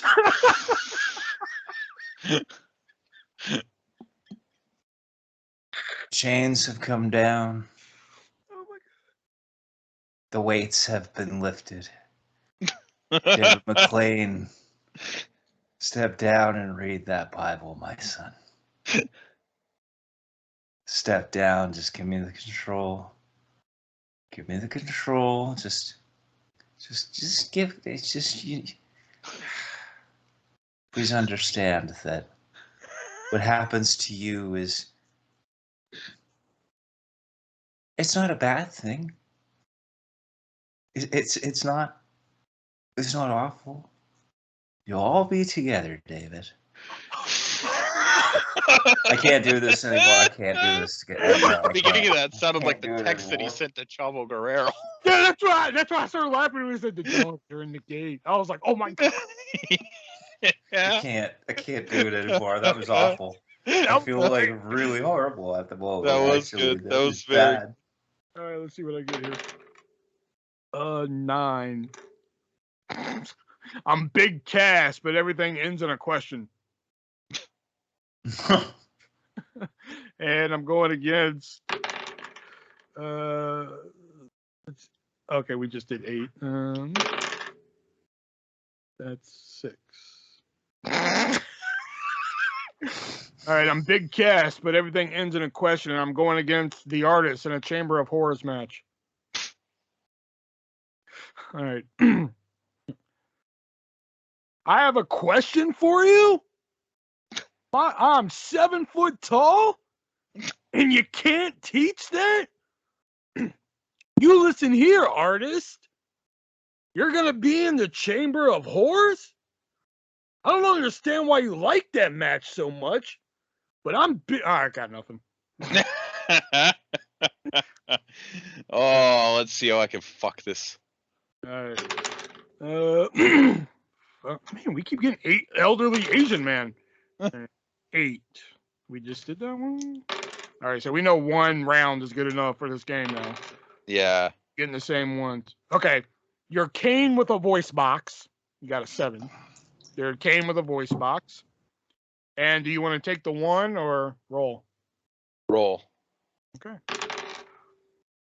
Okay, we did 10. 11. Okay.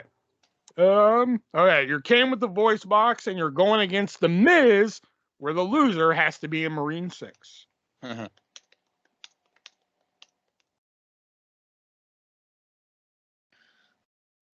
My name is Kane. Miz, you will rest in peace, just like my brother says for some reason, as you will be the star in the Marine 6, and the hell and fire will join you. That's all I got. All right, so that was our impromptu promos here. That was a little bit better. Yeah. So the other ones I had written down here in no order, so y'all don't know the numbers, so I can use them again. Also had Vince McMahon, works in What a Maneuver. Had that one. Had Charlotte Flair, but they're being nailed by Andrade. Oh God. Steve Austin, but you're Otto Von Ruthless. Yeah. Had Bill Ding, Evil Architect, and E.T., but you can't say Phone Home. And your opponents, the number 1 that nobody took for opponents would have been, you're going against Andre the Giant in a drinking contest. Oh, fuck. That would have been perfect to CM Punk. Yeah. Or Jake Roberts. Brother Love, but he hates you. Little Jimmy. Little Jimmy. Why that one makes me laugh so hard? You're going against Little Jimmy to see who owns our truth. And this one was my favorite. It's a 12, so it would have been a hard one to get roll. But you go against Taz, but you're always holding a title above his head. Like, what's the matter? Can't get it? Huh?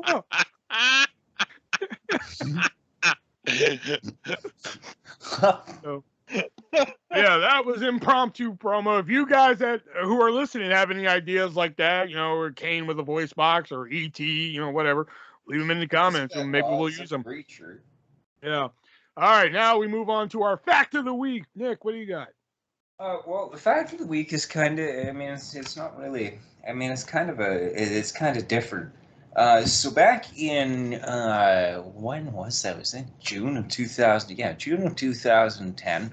Bryan Danielson was released from his WWE deal as a result of choking Justin Roberts with the man's own tie. So while he was on his non-compete clause, WWE gave him permission to work independent shows on one condition: that those shows were not taped for TV or for DVD release. I really thought that story was going somewhere else, like, he got like a tie endorsement or something. No. No, he was actually able to work the indies, but they couldn't record it. Oh, well, yeah, that's fucking big of WWE to do.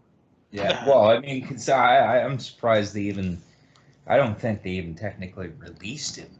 I think that was just press because, well, here's a crossface with the tie.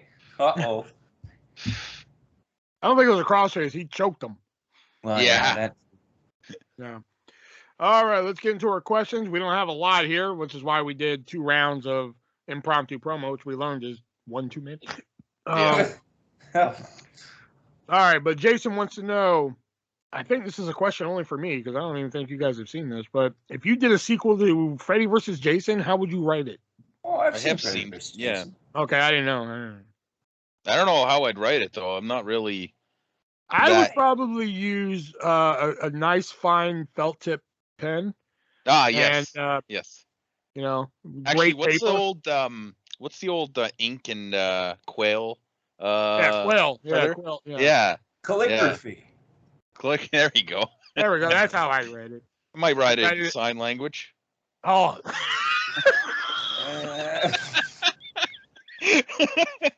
Closed caption. I just imagine reading the script with a whole bunch of fucking hands and fucking symbols and shit. Be a big ass fucking script. I would probably have it something to do with Freddy's head in like this glass ball with the claw attached to it. Oh my god. And Jason sits there like writing letters to people, just like, I'm coming back for you. And all this other stuff. I don't know. It would be something stupid. So Jason's now a poet, huh? And he keeps Freddy's head in a glass dome. I want to read the fucking sign language version. That's what I want to read now. Fuck the rest of this question. I want to read that version. Yeah. I probably would have went the route that they were going. I would have went. I mean, if I had my choice, I would have went Freddy versus Jason versus Ash. I would have had. Oh yeah. I would have had probably, Ash shows up at the house from Jason Goes to Hell, which would have been a stretch because the Necronomicon is there, but it would have been mixing a lot of different lores and shit, but it would have been a little convoluted, but people wouldn't have gone for it, I don't think. Ash from Evil Dead, shall we? Oh, I see. Yeah, Nikki Ash. I was so confused. Nikki Ash. I hope she becomes ASV. Almost a supervillain. I'm going to pretend you didn't say that and move on. She turned heel last night. I know, I saw it, but still. Maybe she can become Nikki Asshole. No, Nikki Asshole? Nikki ASV. Almost a supervillain. Yeah. Tony Dingle wants to know, what heat level is your go-to with Taco Bell sauces? Medium. Yeah. I do not know Taco Bell sauces, but I'm going to say medium. You don't know? I love me Taco Bell without sauce, though. I don't eat a lot of Taco Bell. I'm always the type of person that will get Taco Bell, and then I'm like, yeah, let me get some fucking hot sauce packets and shit like that. And I throw them in my bag, and then when I get home, I just don't use them. Nah, pretty much. You know. Tony says, Happy New Year. Happy New Year, Tony. Yeah. What male superstars would you like to see WWE have enter the Rumble from other promotions? Moose. What male superstars? Kenny Omega. MJF. Freshly squeezed. See, that's somebody I can see because even though I say Kenny Omega, it has to be somebody who can enter the Rumble. Freshly squeezed. It has to be somebody who can enter the Rumble and take a loss. Freshly squeezed. And Orange Cassidy could be that guy. MJF. I mean, it's a fucking Royal Rumble. I don't think MJF could. If we live in this hypothetical world where they're like, yeah, we're gonna get MJF for the Rumble, I just don't. I don't think that would do any good for anybody. Because you're gonna have him come in, maybe get on the mic some, and then he's not gonna win. Well, no. What about Moxley? Fuck Moxley. Much like CM Punk would say, he would wipe your ass with that. Yeah. Eddie Kingston. Although Eddie Kingston might say, if I were watching the Rumble and Eddie Kingston showed up, it would be like fucking getting a really good hand job, and then she just punches you in the dick at the end. Oh. I'd be so disappointed. I like Eddie Kingston. I mean, he's okay. I just don't think that, like, if we're living in a world where, like, we could get anybody from any promotion to come in, like, Eddie Kingston would not be one of the guys I would go to. I don't know. Chris Sabin would be kind of cool. It's like when Impact could have got anybody to come to TNA for Ric Flair, and they chose fucking Christian Cage. Yeah, they didn't even ask for anybody else. It's like, yeah, you don't get Cena, but like you ask for him. I mean, Christian Cage did make sense, but yeah, it made sense, but like still, if it's not your first ask. Exactly. Yeah. I have nothing against Sorry, Christian. Yeah, I have nothing against Christian. Christian's a fine athlete and everything, but like I'm sure he was even thinking that too. If that was the deal that they made, like, okay, we need Ric Flair for Hall of Fame, and they're just like, all right, but we want one of your guys on TV. Any guy we want. And they're like, okay, but you can't have Cena, Taker, or Rock. Yeah. If he was even on the contract at the time. And they're like, okay. And the first guy you go with is fucking Christian Cage. Yeah. Like, aim a little higher, buddy. At that. Yeah. Like, I think, wasn't CM Punk still? No, CM Punk was gone at the time.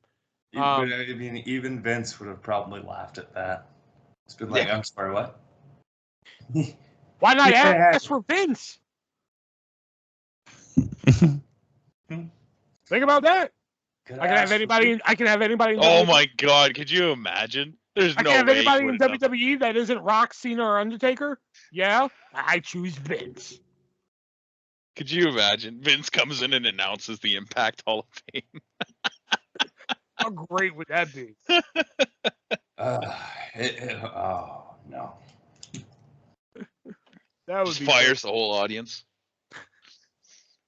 I wish you the best in your future endeavor, pal. Mm-hmm.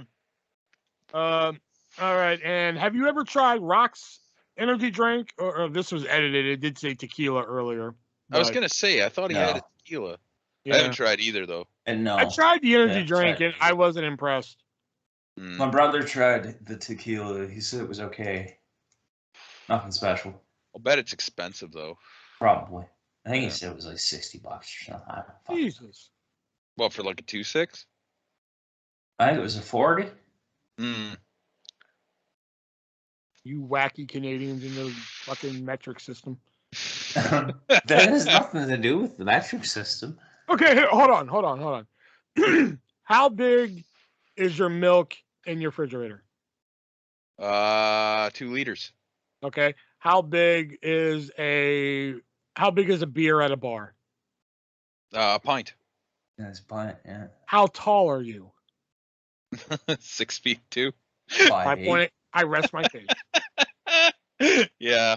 We do a little bit of mixing and matching. It depends what you do too. Like in the trades, they use a lot more imperial over metric. But like for anybody at home, 175 centimeters. For anybody at home that got that reference, my hat's off to you. 168 centimeters actually is how tall I am. That was a corner gas reference. No, but dude, see, how could you be 168 if I'm 175? Oh, maybe it is more. I thought it was 168. Dude, for 5'8", it's 175 centimeters. Just say read it on my driver's license. Goddamn, just say 6'2". Sorry, 187. My bad. My bad. Fucking knee. I'll fucking knee you. Hey. All right, and that was the last question here. So now it's time to get into our final segment, which is the vintage pick of the week, which is something, match, segment, commercial, whatever. It's just something that we think you should seek out and go view for your viewing pleasure. So, Shelby, what's your vintage pick of the week? From Portland Pacific Northwest Wrestling, that DVD that I got earlier this week. 1984, I don't know when. I think it was in 1984. Rip Oliver versus Billy Jack Haynes. It's old school wrestling stuff, and apparently Billy Jack Haynes was the hottest or sexiest year in wrestling, beating out Kerry Von Erich, Hulk Hogan, and there was a couple other names too that I don't remember. Beating out Kerry Von Erich is kind of shocking, but Hulk Hogan is not. I can't remember who the other ones were. Rick Martel was one of them. I can't remember who the other one was. That's kind of shocking. Wait a minute. Model Rick Martel or perm Rick Martel? This would have been pre-model, I think, because this was 84. Oh, then yeah. So he wouldn't even been in the WWF yet. Yeah, that's not shocking then. All right, Nick, what's your vintage pick of the week? Surprisingly enough, it's Kane versus Big Daddy V. It was an Extreme Rules match from November 27th, 2007. Mark Henry randomly shows up, helps Big Daddy V win. It's kind of the shits, but like it's like 9 minutes that you won't feel like you've wasted. So probably because it's only 9 minutes. Well, Yeah. And for my vintage pick of the week, given the theme of the show, I suggest the entire first season of WoW. Oh, no. Seriously? Gross. Hey, there's some good shit in there, man. There's other characters that didn't make the show. I mean, there's Mystery. They didn't make the show. That she had a pretty nice storyline on the show and everything. There's also some other ones I can't remember, but wasn't there some girls on the show that didn't wrestle? Or am I making that up? I think you're making that up. You're just trying to make your own shit now. I don't know. Yeah. But yeah, if I believe the last I checked YouTube, all the episodes were there for Women of Wrestling. I'm actually gonna check now because then you can go watch them all. That's surprising, actually. God damn it! Stop messaging me. All right, Women of Wrestling. Let's see. Okay, that's okay. So I'm not finding it here. Well, here's the debut episode on here, at least, from October 7, 2001. So you'll get the Battle Royal, at least. There you go. Oh, no. Yeah, the Battle Royal to crown the first ever Women of Wrestling champion. Come on. You're missing out, man. I don't believe that. It was horrendous. I'm sorry. It was just horrendous. Hey, I didn't say it was perfect either, but hey, I mean, like I said, some of these I think this is it here. Or do they just have a few episodes? I think they just have a few episodes. I know at one time they were all on here, and now I can't find it, and it's making me mad because it was great. And I remember one day I found them on YouTube, and I was like, yes. No. Well, okay. Well, shit. If you can find them, go watch them. There's actually some hidden gems in there. Anything with Riot is going to be good. If you see Riot come out, you're in for a good time. As long as she doesn't drop it on your neck and break it, like she did Danger almost. I will say some of them gimmicks were stupid, like Beach Patrol, stupid. Yeah. Windy Wheels, stupid. Yeah. Tangent Warrior women, stupid. I didn't mind Poison. I don't know so much about I didn't the gimmick, remember but that she much looked... of Poison, but like I just couldn't remember that much of her because, like I said, I forgot it was even a tag match. You know? Yeah. There's the bell, so we know what that means. That signifies the end of the three-way dance wrestling podcast this week. And next week, I'm gonna tell you guys right now, we're gonna do some fantasy booking here. We are going to book the ultimate Royal Rumble. Oh, fuck. Yeah. So now, are we booking them per entrant as well? Per entrant is what we're doing. Okay. And so winner as well? Do what? Winner as well? I guess we could if it make you feel better. I mean, I don't really care, but... I think you do. That's why you're asking. All right, fine. Then I care. Fuck. But yeah, we are going to, think of the 30 people. It could be man or woman. The 30 people that we think would be the ultimate Royal Rumble. Like if we watch these 30 people in a Royal Rumble, that'd be the greatest Rumble ever. Not the 51, but yeah, it's too much. The greatest. Well, I like the greatest Royal Rumble. I don't understand why they didn't keep it going, but I just don't know if I could come up with 50 names. Oh yeah, you could. Probably. Like over 400 people have entered the Rumble. Mm. So, yep, that's going to do it for us this week, guys. Leave your questions in the comments. For the love of God, please leave them in the comments. And support our sponsors in the description down below. So until next week, for Nick and Shelby, I am the Artist Version 1. And remember, be breezy.